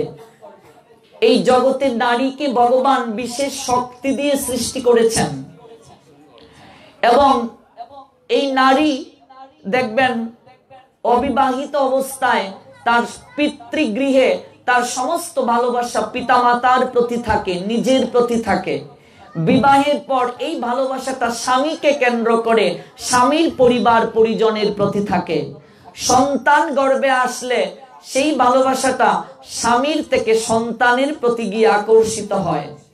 এই যে নারীকে বহুরূপী রূপে ভগবান সৃষ্টি করলেন, এই জগতের বুকে নারীর মাঝে এমন শক্তি ভগবান দিয়েছেন, তাকে যে পরিস্থিতিতেই রাখা হোক না কেন, নারী সমগ্র পরিস্থিতিতে নিজেকে মানিয়ে নিতে পারে। এই জন্য নারীকে ভগবান বলছেন আদ্য শক্তি রূপিণী। নারীর মাঝে এমন শক্তি ভগবান দিয়েছেন যে শক্তির দ্বারা সে পৃথিবীকে জয় করতে পারে এবং নারী ভুবন বিজয়ী। এই নারী ভুবন ভুলানো মোহিনী শক্তি রূপিণী, পুরুষ নারী ব্যতীত অপূর্ণ। নারীকে বলা হয় প্রকৃতি, নারীকে বলা হয় রমণী। রমণী মানে কি? আনন্দ বর্ধিনী শক্তি। রাম, রাম মানে আনন্দ বর্ধন, আনন্দ। রাম থেকে রমণ শব্দ এসেছে, রমণ থেকে রমণী শব্দটি এসেছে। রমণী মানে আনন্দ বর্ধিনী শক্তি। এই জন্য বলছেন যে গৃহে নারী নেই, যে গৃহে মা নেই, মানে গৃহে যার সংসার অরণ্যতার, হেরিলে মায়ের মুখ দূরে যায় সকল দুঃখ। যে গৃহে মা নেই, নারী নেই, সেই গৃহ অপূর্ণ, মনে হয় সেই গৃহ শ্মশানতুল্য, মনে হয় সেই গৃহে শ্রী নেই, লক্ষ্মী নেই, সৌন্দর্য নেই, সেই গৃহে সুকান্তময়তা নেই, সেই গৃহে সৌন্দর্য বর্ধিনী শক্তি নেই, যে গৃহে নারী নেই। আমাদের সনাতন শাস্ত্র নারীকে সর্বাগ্রে স্থান দিয়েছে এবং একটা সন্তানের জীবনে আমাদের সনাতন শাস্ত্র বিশেষ করে মনুসংহিতা বলছেন একটা সন্তানের জীবনে মায়ের অবদান 100-র মাঝে মাকে দেয়া হয়েছে 75 মার্ক আর বাবাকে দিয়ে হয়েছে 25 মার্ক। আমরা পুরুষেরা কষ্ট পেলেও কিছু করার নেই, মাকে দেয়া হয়েছে 75 মার্ক। কেন? পিতা আনন্দিত হইয়া সাগরে দেয় ফেলিয়া, সেই যে চলে গেল ফিরে এলো না। বাবা বাবার কাজ করেই শেষ, আর কোনোদিন খবর নেয় নাই। পিতা আনন্দিত হইয়া সাগরে দেয় ফেলিয়া, সেই যে চলে গেল ফিরে এলো না। আমায় ধরিয়া জটরে কত কষ্ট করে, 10 মাস 10 দিন গর্ভে দিল ঠাই। গর্ভে পোষণ করেছে, লালন করেছে, পালন করেছে, প্রসব বেদনা সহ্য করেছে, তিল তিল করে জগতের বুকে আমাকে আনয়ন করেছে, এই দেহটাকে তিল তিল করে বড় করেছে। পৌষ বলুন, মাঘ বসুন, কনকনে মাঘ মাসের ঠান্ডাতে বাবা ঘুমিয়ে আছে, কিন্তু মা নিজে কতবার প্রস্রাব করলো সন্তান, কতবার মল ত্যাগ করলো সন্তান, মায়ের চোখে ঘুম নেই, নিজে বিজার মাঝে থেকেছে, সন্তানকে শুকনাতে রেখেছে। এই জন্য শাস্ত্র বলছে এই পৃথিবীতে সন্তান বাবার চেয়ে মায়ের কাছে বেশি ঋণী হয়। অথচ সেই সন্তান আজকে এই যুগে মায়ের গায়ে পর্যন্ত হাত তুলে। সেই সন্তান যদি মাকে কষ্ট দেয়, সেই সন্তানের কারণে যদি মায়ের চোখে জল আসে, শাস্ত্র বলছেন সেই সন্তানের কখনো মঙ্গল হতে পারে না, কল্যাণ হতে পারে না। জননী জন্মভূমিশ্চ স্বর্গাদপি গরীয়সী, মা আর মাতৃভূমি স্বর্গের চেয়ে পবিত্র। ভালো করে বুঝুন, পিতাকে বলা হয়েছে পিতা স্বর্গ, পিতা ধর্ম।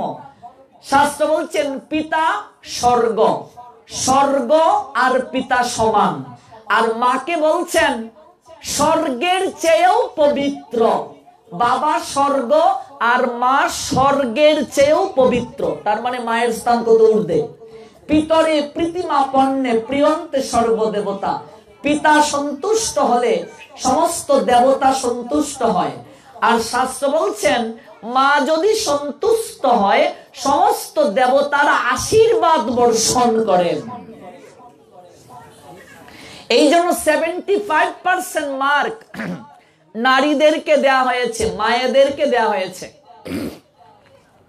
মা হচ্ছেন আনন্দবর্ধিনী শক্তি। প্রত্যেক নারীর মাঝে একটা বিশেষ শক্তি লুকায়িত রয়েছে। দ্রৌপদীর স্বয়ংবর অনুষ্ঠানে যখন অর্জুন ব্রাহ্মণের বেশ ধারণ করে গিয়েছিলেন, যখন ধনুকটা হাতে নিলেন, অর্জুন তখন পাঞ্চালীকে একটা প্রণাম দিয়েছিলেন।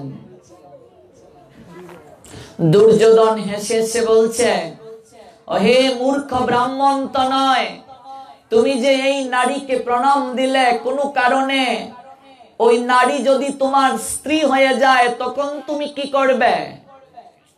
অর্জুন বলেছিলেন প্রত্যেক নারী প্রণম্য। শকুনি দুর্যোধন হাসছিল। ভগবান বলছেন মূর্খ দুর্যোধন, তোমার এই জ্ঞানটা হয় নাই।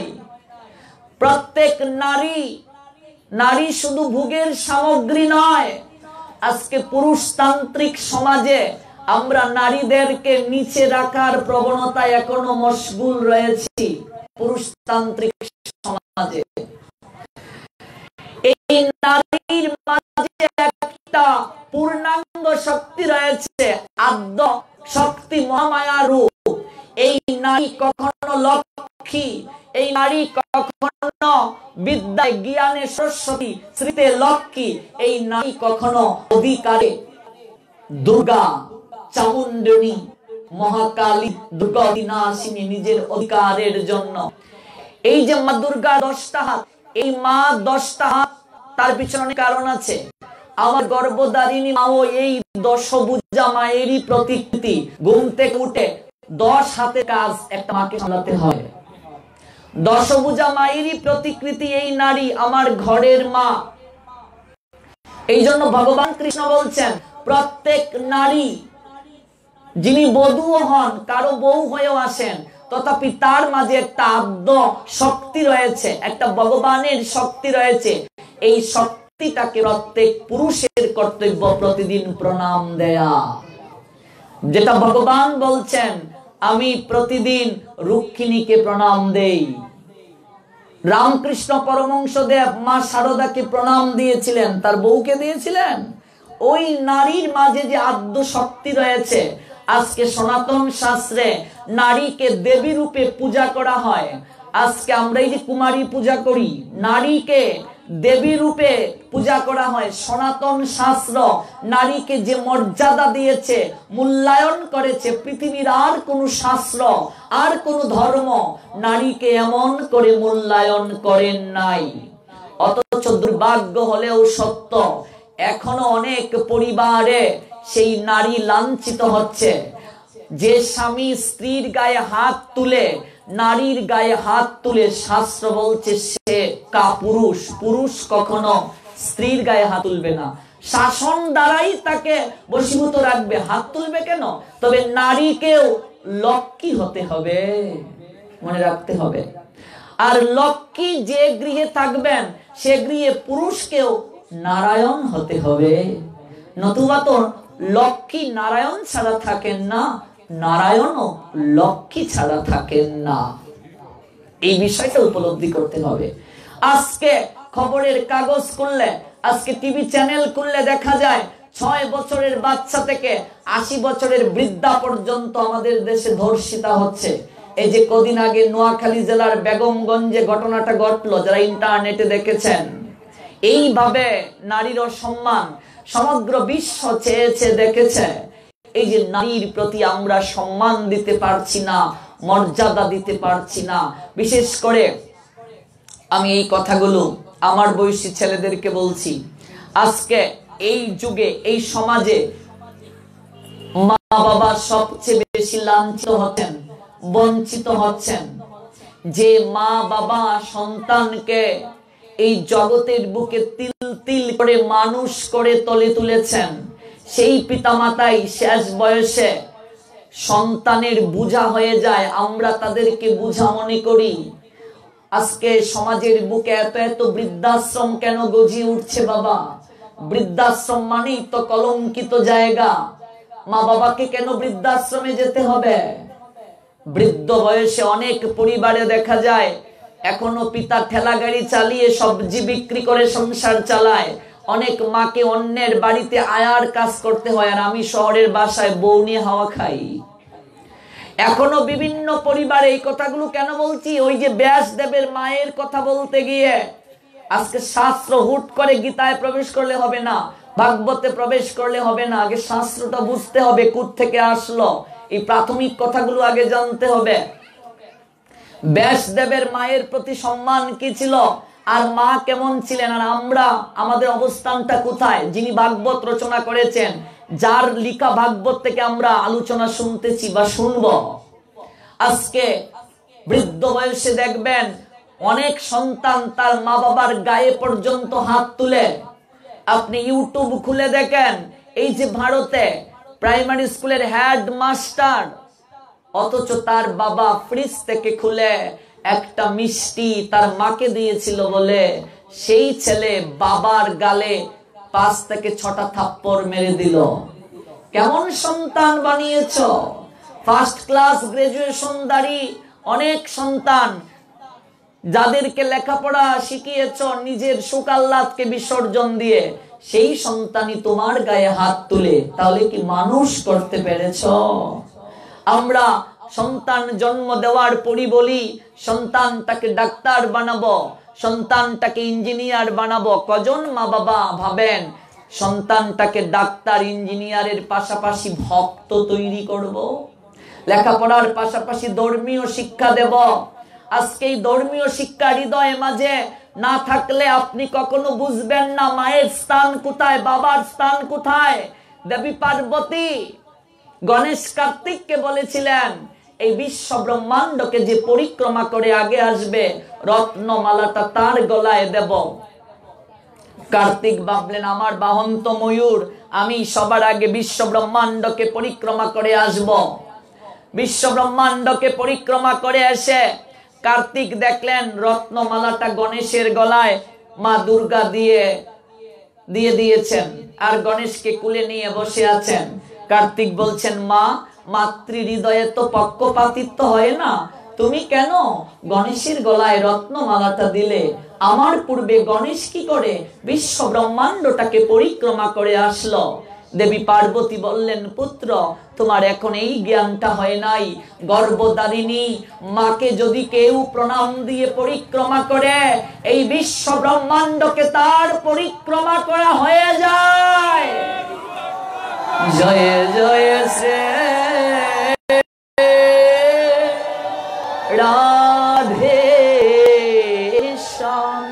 গর্ভধারিণী মাকে যদি কেউ প্রণাম দিয়ে পরিক্রমা করে, এই বিশ্ব ব্রহ্মাণ্ডকে তার পরিক্রমা করা হয়ে যায়। আমরা সন্তানরা এখন আর সেটা বুঝি না। এই শিক্ষাটা পাবো কোথায়? আজকে পিতাকে সম্মান করে না, মাকে সম্মান করে না। গীতা ভাগবত গুলে খাওয়ালেও লাভ হবে না। মাটির প্রতিমাকে 5000 টাকা দামের শাড়ি দিলে লাভ হবে না। ঘরের প্রতিমা, ঘরের মা, ঘরের পিতৃদেব যদি শান্তি না পান, কিছুই লাভ হবে না। এই বিষয়টি প্রয়োজন। আমরা সংসারী মানুষ, অজীব। আমরা এখানে যারা সবাই সংসারী, কেউ মঠবাসী নয় না। কেউ মঠবাসী আছেন? মন্দিরবাসী? সংসারী সবাই। সংসারে কি করে ভালো থাকতে হবে, সংসারে থেকে কি করে হরিভজন করতে হবে, কৃষ্ণ ভাবনায় মনকে রত রাখতে হবে, এই বিষয়ে আমাদেরকে জানতে হবে। এই জন্য আমাদের প্রভুপাদ ভক্তি সিদ্ধান্ত সরস্বতী ঠাকুর, যিনি 64টা গৌড়ীয় মঠের প্রতিষ্ঠাতা এন্ড আচার্য, আজকে সারা বিশ্বে যে কৃষ্ণ প্রেমের প্লাবন বইছে, তার একমাত্র অবদান আমাদের প্রভুপাদ জগৎগুরু ভক্তি সিদ্ধান্ত সরস্বতী ঠাকুরের। যেখান থেকে আমরা দীক্ষিত। তার আনুগত্যে আজকে তার শিষ্য প্রশিষ্য সারা জগৎকে কাঁপাচ্ছে, সারা জগতে কৃষ্ণ প্রেমের প্লাবন তুলছে। সারা জগতে যে আন্দোলন সচ্চিদানন্দ ভক্তিবিনোদ ঠাকুর সৃষ্টি করেছেন, আমরা এগুলো ধারাবাহিকভাবে শুনবো। আজকে এই বিষয়গুলো ধর্মীয় শিক্ষা যতদিন পর্যন্ত হৃদয়ে মাঝে না আসবে ততদিন পর্যন্ত আমরা উপলব্ধি করতে পারবো না। আজকে পিতার সম্মানটা কোথায়? পিতাকে শাস্ত্র কি মূল্যায়ন করেছেন? পিতাকে নীলকণ্ঠের সঙ্গে তুলনা করেছেন শাস্ত্র। নীলকণ্ঠ কি বাবা? দেবাদিদেব মহাদেবের একটা নাম। সমুদ্র মন্থন যখন করা হয়েছিল, বিষ উঠেছিল, অমৃত উঠেছিল, মহাদেব কণ্ঠের মাঝে বিষকে রেখে নীলকণ্ঠ সেজেছিলেন। কোন দেবতারা বিষ গ্রহণ করতে তখন রাজি হয় নাই। মহাদেব কণ্ঠের মাঝে বিষ রেখে নীলকণ্ঠ সেজেছিলেন।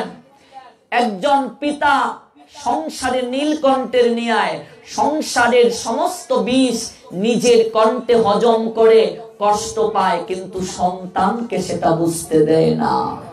পরিবারের সমস্ত বিষকে নিজে বহন করে, কি করে সংসার চলে কাউকে বুঝতে দেয় না। নিরলে নিবৃতে সমস্ত বিষকে কণ্ঠে রেখে নীলকণ্ঠের ন্যায় তিল তিল করে সন্তানকে মানুষ করার প্রক্রিয়ায় আসীন হয়। আর সেই পিতাকে, সেই মাকে যদি সন্তান অমর্যাদা করে, অসম্মান করে, গায়ে হাত তুলে, ভগবান সন্তুষ্ট হবে? ধর্ম পালন করলে লাভ হবে? হবে না। ব্যাসদেবের মা কি করেছিলেন সেই বিষয়ে জানবো। 2009 সালের একটা ঘটনা বলি। ডাস্টবিন পরিষ্কার করতে গিয়েছে টুকাই, গিয়ে দেখে একটা বস্তা, বস্তার মাঝে কতগুলো ফুকর, একটা আঙ্গুল এইভাবে নড়ছে। বস্তাটা খুলে দেখে বস্তার ভিতরে একটা বৃদ্ধা মা। হাসপাতালে নিয়ে যাওয়া হলো, কথা বলতে পারছে না।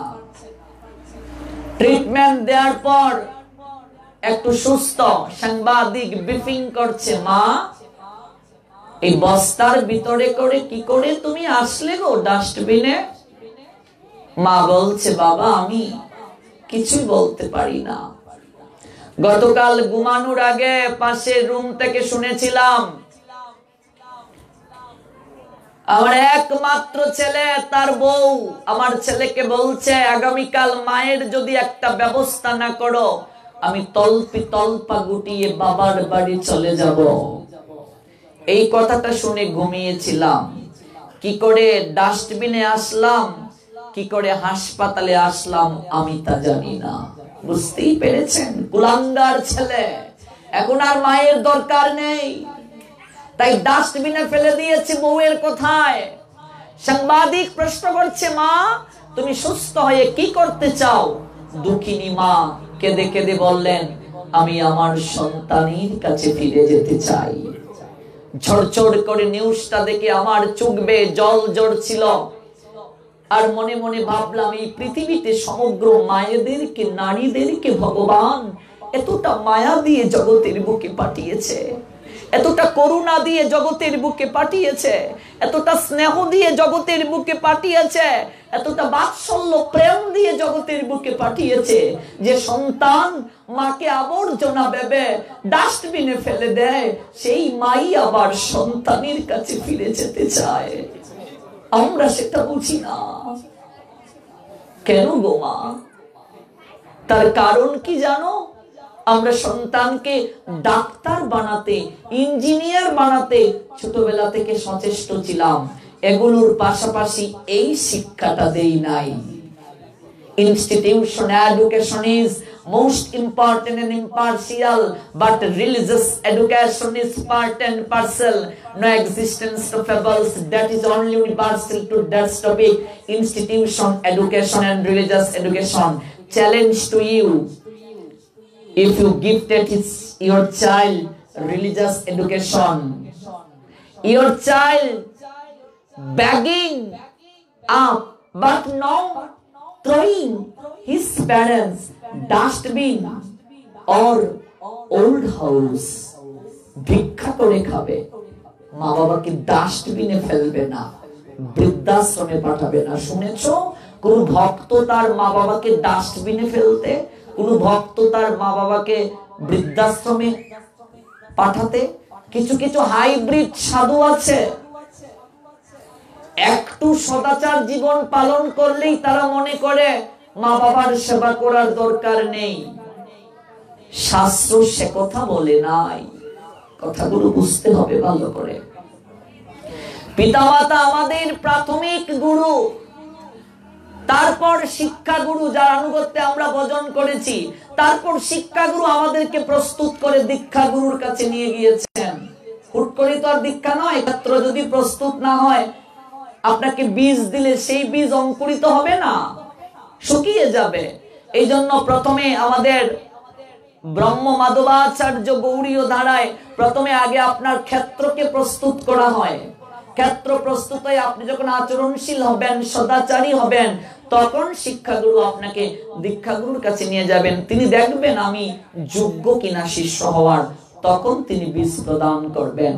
এই যে প্রাতিষ্ঠানিক শিক্ষার পাশাপাশি আমরা পারমার্থিক শিক্ষাটা দিচ্ছি না, এটা সবচেয়ে অভাব। আজকে গীতা ভাগবত পাঠে আমাদের বয়সী ছেলে মেয়েদেরকে কেন পাওয়া যায় না? একটা যাত্রা গানের যদি আয়োজন করা হতো, আমাদের বয়সী ছেলে মেয়েদের অভাব হতো না। তাহলে গীতা ভাগবতের পাঠে কেন তাদেরকে পাচ্ছি না? তার কারণ আমাদের সমাজ, আমাদের অভিভাবক, আমরা তাদেরকে সেইভাবে তৈরি করতে পারছি না। আজকে আমার এই পর্যন্ত আসার পিছনে আমার মায়ের অবদান সবচেয়ে বেশি। আমার মা আদর্শ মা ছোটবেলা থেকেই আমাকে বিভিন্ন জায়গায় নিয়ে যেতেন হরিবাসরে। ক্লাস 3-তে যখন পড়ি তখনই আমার মা 10 টাকা দিয়ে বলেছিলেন, 10টা টাকা দেব যদি গীতার সারাংশটা মুখস্থ করে মাইকে বলতে পারিস। টাকার লোভে সারা দিন রাত পরে মুখস্থ করেছিলাম। হাতে মাইক্রোফোন নিয়ে দাঁড়িয়েছি, থরথর করে কাঁপছে। মা দূর থেকে বলছেন পারবে, এই যে সাহসটা জুগিয়ে দিয়েছিলেন। ভাগবত বলছেন সেই মা কখনো মা হতে পারেন না, সেই বাবা কখনো বাবা হতে পারেন না, সেই বন্ধু কখনো বন্ধু নয়, সেই ভ্রাতা কখনো ভ্রাতা নয়, সেই ভগিনী কখনো ভগিনী নয়, যে সন্তানকে কৃষ্ণ ভক্তি শিক্ষা দেয় না। প্রহ্লাদ মহারাজকে তার বাবা ধর্ম পালনে বাধা প্রদান করেছিল। প্রহ্লাদ মহারাজ তার বাবাকে উপেক্ষা করেই ধর্ম পালন করেছিল, তাতে তার পাপ হয়নি, অপরাধ হয়নি। ধর্ম পালনটা সম্পূর্ণ স্বতন্ত্র। এই জগতে ধর্ম পালনের ক্ষেত্রে কারো অনুমতির প্রয়োজন নেই। না পিতামাতার অনুমতির প্রয়োজন আছে সন্তানের, না স্বামীর অনুমতির প্রয়োজন আছে স্ত্রীর, না স্ত্রীর অনুমতির প্রয়োজন আছে স্বামীর। কেবল একটা জায়গায় কারো অনুমতির প্রয়োজন নেই, ধর্ম পালনে। ধর্মটা স্বতন্ত্র। বাকি সমস্ত কার্য করতে আপনার অনুমতির প্রয়োজন আছে। জাগতিক কার্য করতে পিতামাতার অনুমতির প্রয়োজন আছে, স্বামীর অনুমতির প্রয়োজন আছে। ধর্ম পালনে কারো অনুমতির প্রয়োজন নেই বাবা। এই জগতে কেউ পাপ কেউ নেয় না, কারো পুণ্য কেউ নেয় না। রত্নাকর দস্যুর পাপ কি তার মা নিয়েছিল, বাবা নিয়েছিল, বউ নিয়েছিল? কেউ নেয় নাই। দেবর্ষি নারদ বললেন, ওহে দস্যু, এই যে মানুষ মেরে অর্থ সম্পদ লুণ্ঠন করছো, তাতে যে তোমার পাপ হচ্ছে তুমি কি জানো? দস্যু রত্নাকর বললেন, পাপ পুণ্য কি জানি না, বুঝি না। এই মানুষ মেরে যে অর্থ সম্পদ পাই, তা দিয়ে সংসার চালাই। সংসারে আমার মা আছে, বাবা আছে, বউ আছে। পাপ যদি করে থাকি 4 জন সমান ভাগে ভাগ করে নেব। দেবর্ষি নারদ বললেন, যাও দস্যু, তোমার মা বাবাকে জিজ্ঞেস করে এসো, তোমার বউকে জিজ্ঞেস করে এসো, তারা তোমার পাপ নেয় কিনা। রত্নাকরের বাবার নাম চ্যাপন মুনি। গিয়ে বলছেন, পিতাশ্রী, 2 জন সন্ন্যাসী বললেন, আমি মানুষ মেরে যে অর্থ সম্পদ লুণ্ঠন করে তোমাদের ভরণ পোষণ করছি, তাতে নাকি আমার পাপ হচ্ছে। আমার পাপ কি আপনি নেবেন না পিতাশ্রী? চ্যাবন মুনি বলছেন, দেখো পুত্র, তুমি যখন ছোট ছিলে তোমার লালন পালন করেছি। বৃদ্ধ বয়সে প্রত্যেক পিতাই পুত্র হয়। আর পুত্র পিতার ভূমিকায় থাকে। তোমার কর্তব্য আমার দেখাশোনা করা, কিন্তু আমাকে দেখাশোনা করতে গিয়ে তোমাকে পাপ কার্য করতে হবে, মানুষ মেরে অর্থ সম্পদ আনতে হবে, তা তো আমি বলিনি পুত্র। তোমার পাপের ভাগ আমি কেন নিতে যাব? আকাশ থেকে যেন মৃত্তিকায় লুটিয়ে পড়লেন দস্যুরত্নাকর। এতটা দিন যাদের জন্য অর্থ সম্পদ লুণ্ঠন করে পাপ কার্য করলাম, তারাই আমার পাপের ভাগ নিতে রাজি হলো না। মায়ের কাছে গিয়ে বললেন, মা, বাবা আমার পাপের ভাগ নিতে রাজি হলো না, তুমিও কি নেবে না? মানুষ মেরে যে অর্থ সম্পদ লুণ্ঠন করছি, তাতে নাকি পাপ হয়? পুত্র, এই জগতে প্রত্যেকটা মানুষকে জন্মের সময় একা আসতে হয়েছে। যেদিন সংসারের মায়া কাটিয়ে চলে যাবে, সেদিন একাই চলে যেতে হয় পুত্র। সংসারে কেউ কারো সঙ্গে যায় না। মাগো, আজকে গিয়ে যদি তুমি ঘুমাও, সকালে যদি তোমার চোখটা খুলে, তোমার জীবনে সকাল, আর যদি না খুলে তোমার জীবনে পরকাল।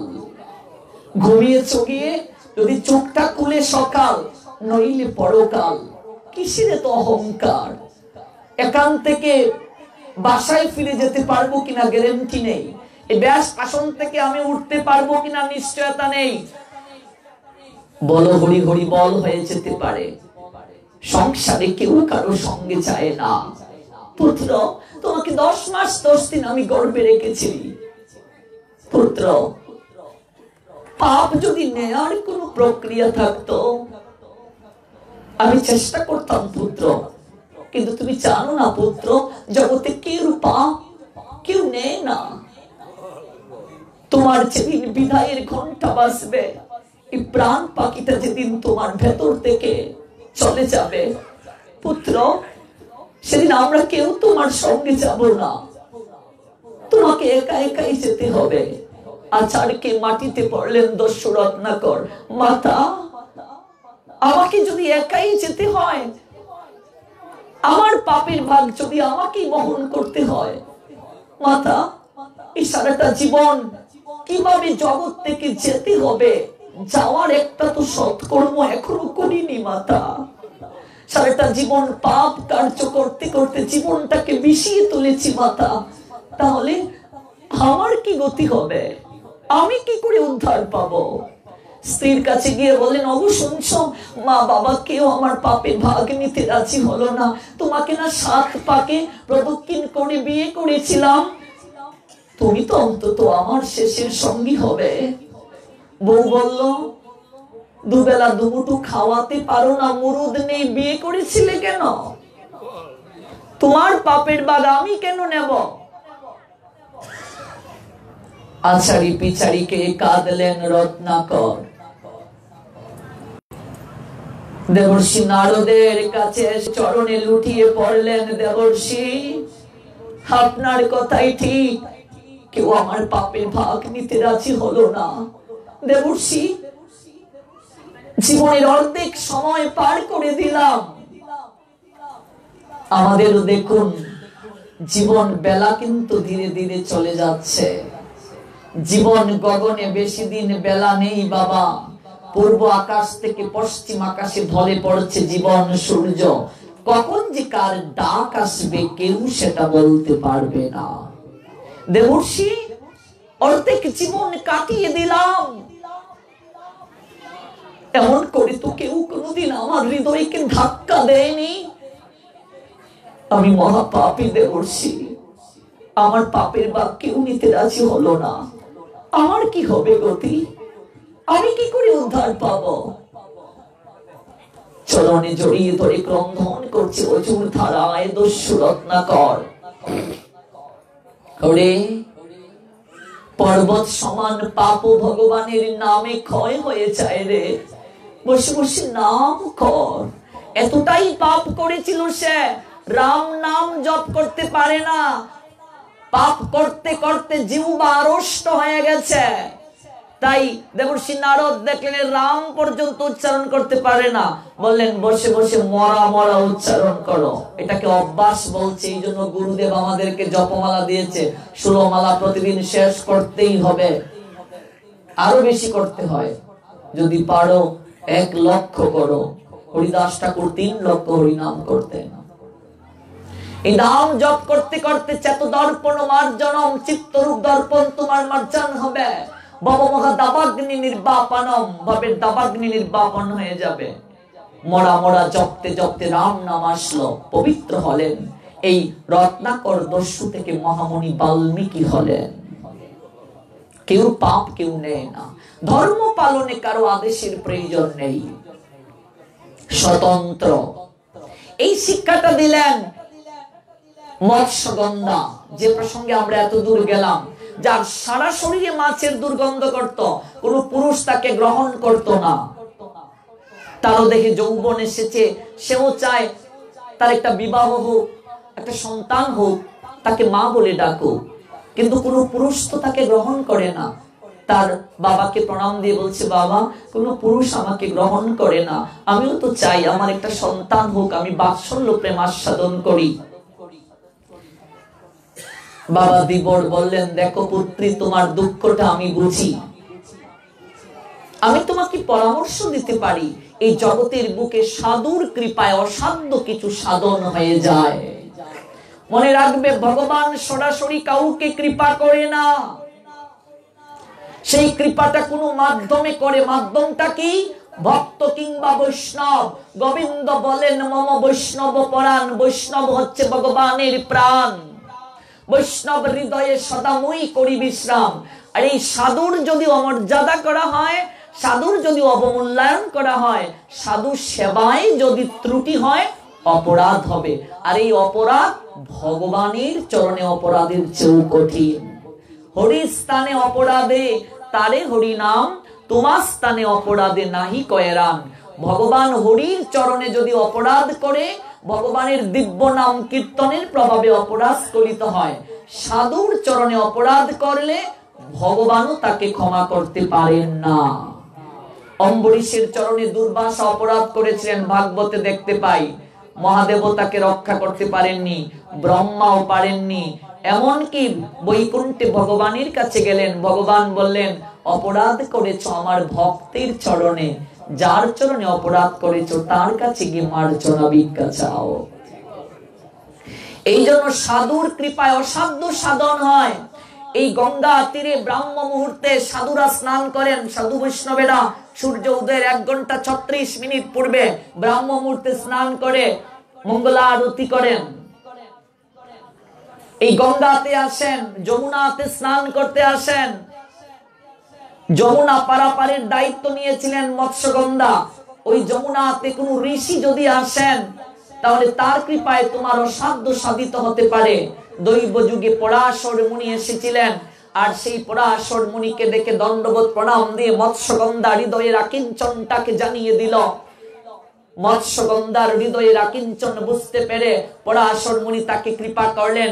সঙ্গে সঙ্গে তার শরীরে মাছের দুর্গন্ধ দূর হয়ে শরীরের মাঝে পদ্ম পুষ্পের সুগন্ধ প্রকাশিত হতে শুরু করলো। সেই দিন থেকে সেই মৎস্যগন্ধার নাম হয়ে গেল পদ্মগন্ধা। জয় জয় শ্রী রাধে। মৎস্যগন্ধার নাম হলো পদ্মগন্ধা। মাতৃত্বের যা প্রয়োজন পরাশর মুনি তাকে তা প্রদান করলেন। প্রণাম দিয়ে বললেন, আমি কি দেব আপনাকে? ও হে মুনিবর, আপনার কৃপায় আমার শরীরে মাছের দুর্গন্ধ দূর হয়ে গেল। আমার তো আপনার চরণে দক্ষিণা দেওয়ার কিছুই নেই।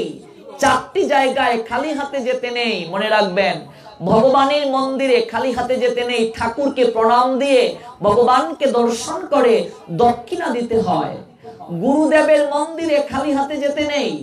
গুরুদেবকে প্রণাম দিয়ে দক্ষিণা দিতে হয়, সেটা সামর্থ্য অনুযায়ী, চার্জ করে নয়। গুরুদেব যদি শিষ্যের নাই, চার্জ করে যদি নিয়ে যায়, এত টাকা দিতেই হবে। বুঝতে হবে সেই গুরুদেব লোভী, তিনি কখনো সৎ গুরুদেব নন। গুরুদেবের মন্দিরে খালি হাতে যেতে নেই, তাকে প্রণাম দিয়ে দক্ষিণা দিতে হবে। বৈষ্ণব দর্শনে খালি হাতে যেতে নেই। সাধু বৈষ্ণবকে দর্শন করে প্রণাম দিয়ে সামর্থ্য অনুযায়ী দক্ষিণা দিতে হবে। ভাগবত পাঠে খালি হাতে যেতে নেই। ভাগবত পাঠ শ্রবণ করে দক্ষিণা দিতে হবে। এই 4 জায়গায় খালি হাতে যেতে নেই। এবার দক্ষিণা মানে কি? শুধু অর্থ, টাকা না, অর্থ, কড়ি, বস্ত্র, মাল্য, এই যে মালা গেতে নিয়ে আসলেন, এটাও দক্ষিণা। তুলসী পত্র দিয়ে মালা গেতে নিয়ে আসলেন, এটাও দক্ষিণা। আর তাতেও যদি কোনো কিছু না থাকে, শাস্ত্র বলছে নয়ন জলে দক্ষিণা দিতে হবে। সর্বশ্রেষ্ঠ দক্ষিণা, খালি হাতে যেতে নেই। এবার মৎস্যগন্ধা বললেন, আমি কি দেব? আমার কাছে যে অর্থ করি কিছুই নেই। এই দেহভরা যৌবনটাই আপনার চরণে আমি দক্ষিণা দিয়ে দিলাম। মুনিবর, আমার ইচ্ছা, আমি মা হতে চাই। কোন পুরুষ আমাকে গ্রহণ করতে চায় না। কৃপা করে গেলেন একটা অবিবাহিত নারী। ভালো করে বুঝুন, মাতৃত্বের জন্য যা প্রয়োজন মুনি তা দিয়ে গেলেন। মুনিবর, আজ থেকে 5000 বছর আগের ঘটনা। কদিন পরই মৎস্যগন্ধার শরীরে মাতৃত্বের লক্ষণ দেখা দিল। এট ফার্স্ট মৎস্যগন্ধা তার বাবার কাছে গিয়ে ঘটনা খুলে বলল, পিতাশ্রী, আমি মা হতে চলছি। আজকের দিনে ঘটনাটা হলে কি হতো? আমরা হাসপাতালে যেতাম। আজ থেকে 5000 বছরের আগে নারী দেখুন কতটা এগিয়ে। সমাজের সবাইকে ডেকে বলেছে, ওগো আমি মা হতে চলেছি। কোন পুরুষ এতদিন আমাকে গ্রহণ করে নাই। আজকে মুনিবর কৃপা করে আমাকে মা হওয়ার জন্য আশীর্বাদ করে গেলেন। আমি অসতী নই, আমার কামনা অসত্য নয়।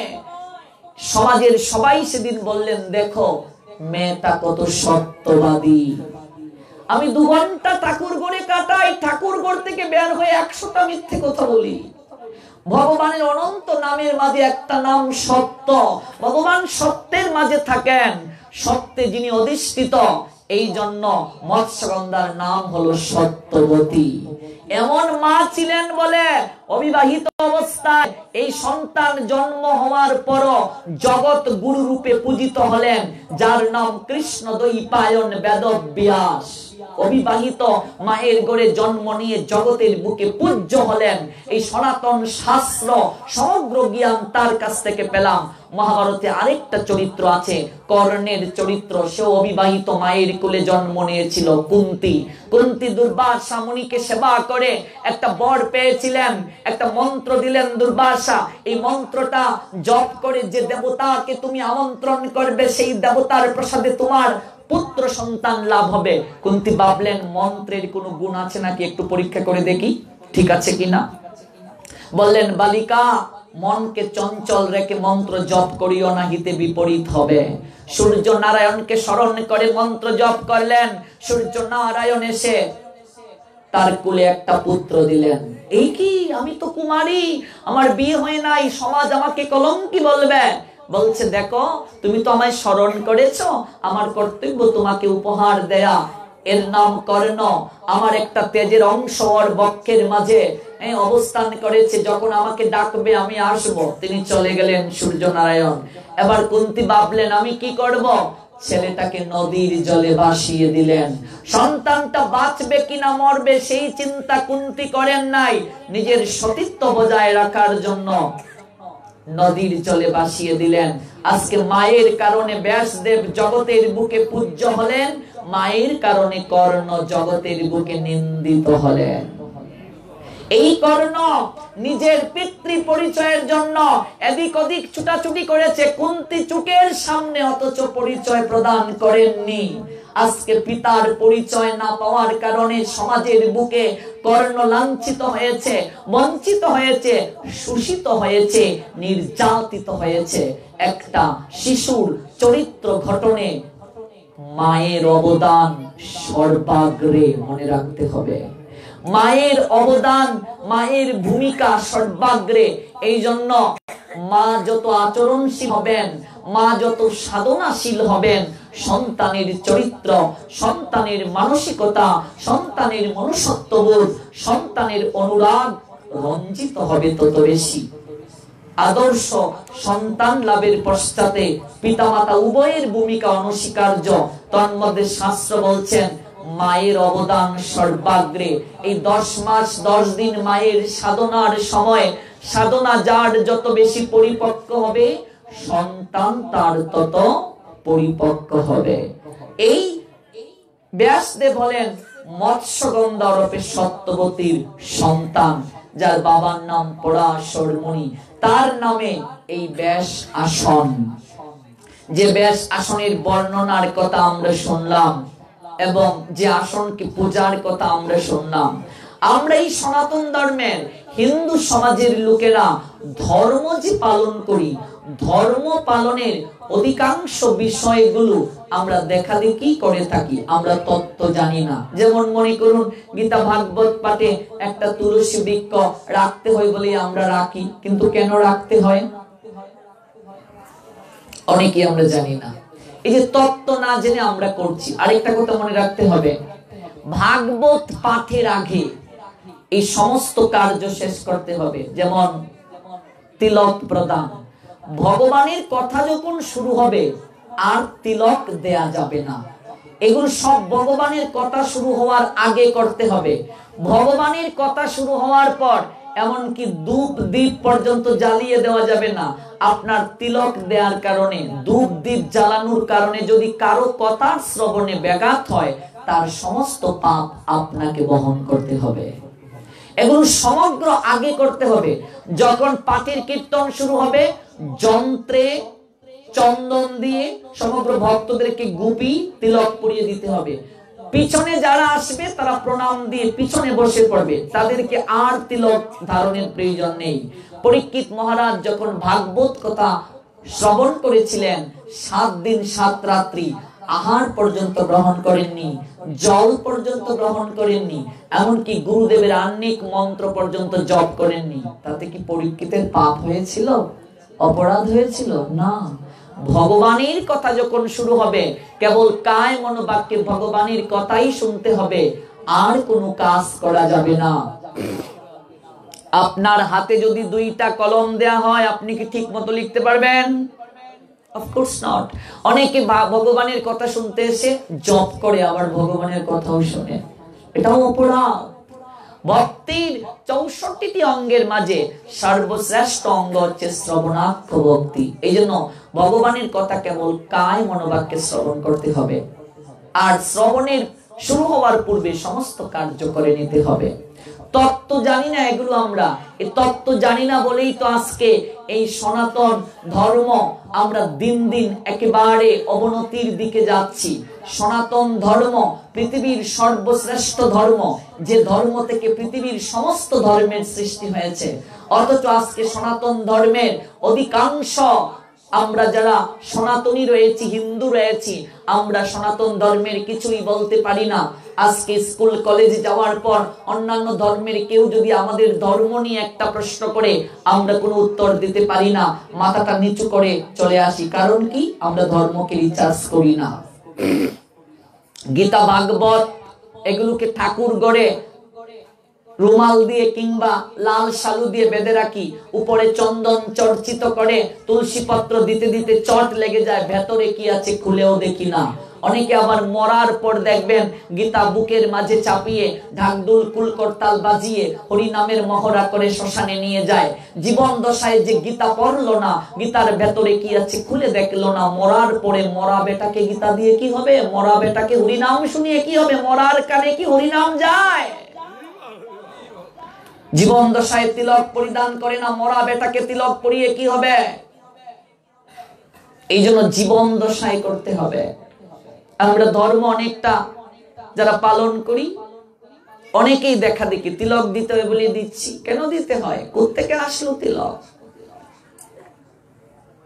দেখবেন বিভিন্ন অনুষ্ঠান কার্যাবলীতে আচার অনুষ্ঠান যে করি আমরা, এগুলো অনেকটা করছি বলে পরম্পরা ক্রমে, অনেক বিষয় আছে এগুলো।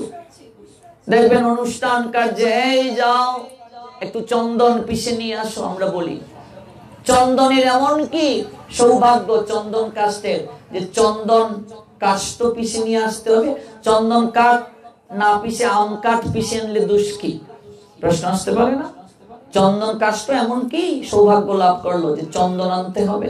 নিশ্চয়ই তার কারণ আছে। কিন্তু আমরা চন্দন ব্যবহার করছি, কখনো কি জানার চেষ্টা করছি চন্দন কেন দিতে হয়? কণ্ঠে তুলসীর মালা ধারণ করছি, কয় প্যাচ মালা দিতে হয়? এই তুলসী আসলো কোত্থেকে? এই তুলসীর মালা কেন দিতে হয়? না দিলে দোষ কি? মাতাজিরা সিঁদুর পরিধান করছেন, সিঁদুরের উৎপত্তি কোত্থেকে? কেন দিতে হয় সিঁদুর? কয় জায়গায় সিঁদুর দিতে হয়? কোন আঙ্গুল দিয়ে সিঁদুর দিতে হয় জানি কি আমরা? শঙ্খ পড়তে হয় বলেই পড়ি। শঙ্খ কেন পড়তে হয়? কোত্থেকে আসলো শঙ্খ? শঙ্খের উৎপত্তি কোত্থেকে জানার চেষ্টা করেছি? অনেকে বলবে শাশুড়ি সিঁদুর পড়েছিল, আমিও পড়ছি, মা পড়ছিল, মায়ের মা দিদিমাও পড়ছিল, আমরাও পড়ছি। কিন্তু কেন পড়তে হয়? হিন্দুরা 7 পাকে বিয়ে করতে হয় বলেই করছে। 7 পাকে বিয়ে না করে 8 পাকে করলে দোষ কি? একটা পাক বেশি দিলে দোষ কি? আচ্ছা, আমি না হয় বিয়ে করিনি, এখানে তো অনেকেই বিয়ে করেছেন, বলুন তো 7 পাক কেন দিতে হয়? বিয়ে করলাম কিন্তু এটাই জানি না 7 পাক কেন দিতে হয়। আচ্ছা বলুন তো, আপনারা যে বিবাহ করেছেন এই বিবাহের নাম কি? বিয়ে করলাম অথচ বিবাহের নামটাই আমরা জানি না। দুঃখজনক এগুলো। এই জন্য জানতে হবে। ধার্মিক মুসলমানদের মতো আমাদের মাদ্রাসা নেই, মক্তব নেই, যেখানে গিয়ে আমরা পড়াশোনা করে জানবো।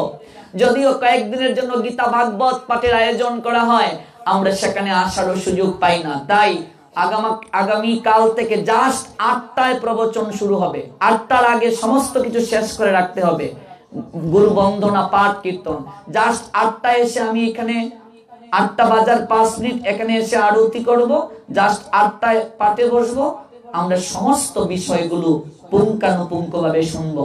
বাকি 4 দিন যারা নিয়মিত শ্রবণ করতে আসবেন, এই 4 দিন ব্যাপী ভগবানের কথা শুনে উপলব্ধি করতে পারবেন আপনার জীবনের আপনি অনেক প্রশ্নের সমাধান পেয়ে গেছেন।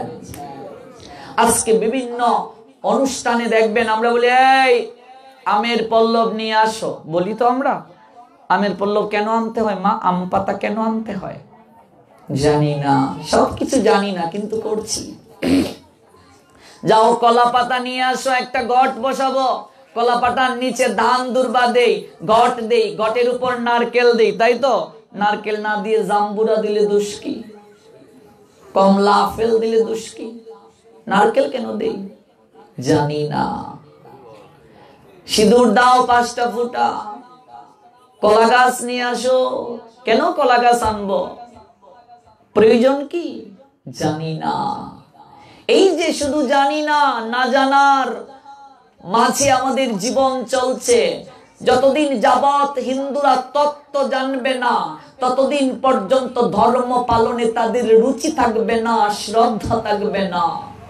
তত্ত্ব না জানার কারণেই তো আজকে our religion situation can jump time to time। এই সমগ্র বিষয়গুলো আমরা জানবো। জানতে গেলে এই 4টা দিন আপনাদেরকে আমাদের সঙ্গে থাকতে হবে, কায় মনোবাক্যে শুনতে হবে ভগবানের কথা। যারা আসেননি তাদেরকে আমরা নিজ থেকে প্রচার করব কালকে আসার জন্য। কারণ মনে রাখবেন, আমাদের ভাগবত মাহাত্ম্যে বলা হয়েছে, আপনি যদি একজন ভক্তকে ভগবানের কথা শ্রবণ করতে নিয়ে আসতে পারেন, আপনার প্রচারের মাধ্যমে যদি একজন ভক্ত আসে, তিনি এসে যে স্বীকৃতি পাবেন তারটা তো অপূর্ণ থাকবেই। আপনি যা পাচ্ছেন তার থেকে আরো অর্ধেক আপনি বেশি পাবেন। এই জন্য প্রচার করবেন। যে সকল ভক্তরা আসেননি তাদের কাছে প্রচার করতে হবে। এই 4 দিন ব্যাপী আমরা অপ্রাকৃত কথা শ্রবণ করব এবং এই একদিন শুধু নিত্যকর্ম নিয়ে আমরা আলোচনা করব। একটা ধার্মিক মুসলমানকে যদি জিজ্ঞেস করা হয়, ঘুম থেকে উঠার পর রাত্রে ঘুমানোর পূর্ব পর্যন্ত ধর্মীয় দিক থেকে তোমার নিত্যকর্ম কি, সে বলে দেবে। একটা হিন্দুকে যদি বলা হয়, ওরা কোনো কাজ শুরু করার পূর্বে বিসমিল্লাহ বলে শুরু করে, বলো তো তুমি হিন্দু, তুমি কোনো কাজ শুরু করতে গেলে কি বলে শুরু করবে? আমরা জানি না। হরি বল। ঘুম থেকে উঠার পর রাত্রে ঘুমানো যাওয়ার পূর্ব পর্যন্ত একটা হিন্দুর নিত্যকর্ম কি আমরা অনেকেই জানি না। এই বিষয়গুলো আমরা বিস্তারিত শুনবো, তবে আজকে আর নয়, আগামীকাল ঠিক রাত 8 ঘটিকায়। সেই পর্যন্ত সবার মঙ্গল হোক। সবাই ভালো থাকবেন। আমরা যে বাসাতে আছি, যদি কারো কোনো প্রশ্ন থেকে থাকে আপনারা দিনে গিয়ে আমাদের সঙ্গে অবশ্যই সাক্ষাৎ করতে পারেন। সবার মঙ্গল হোক। বাঞ্ছা কল্পতরুভ্যশ্চ কৃপা সিন্ধু ভয়বচ পতিতানাং পাবনেভ্যো বৈষ্ণবেভ্যো নমো নমঃ। আরেকটি কথা, চৈতন্য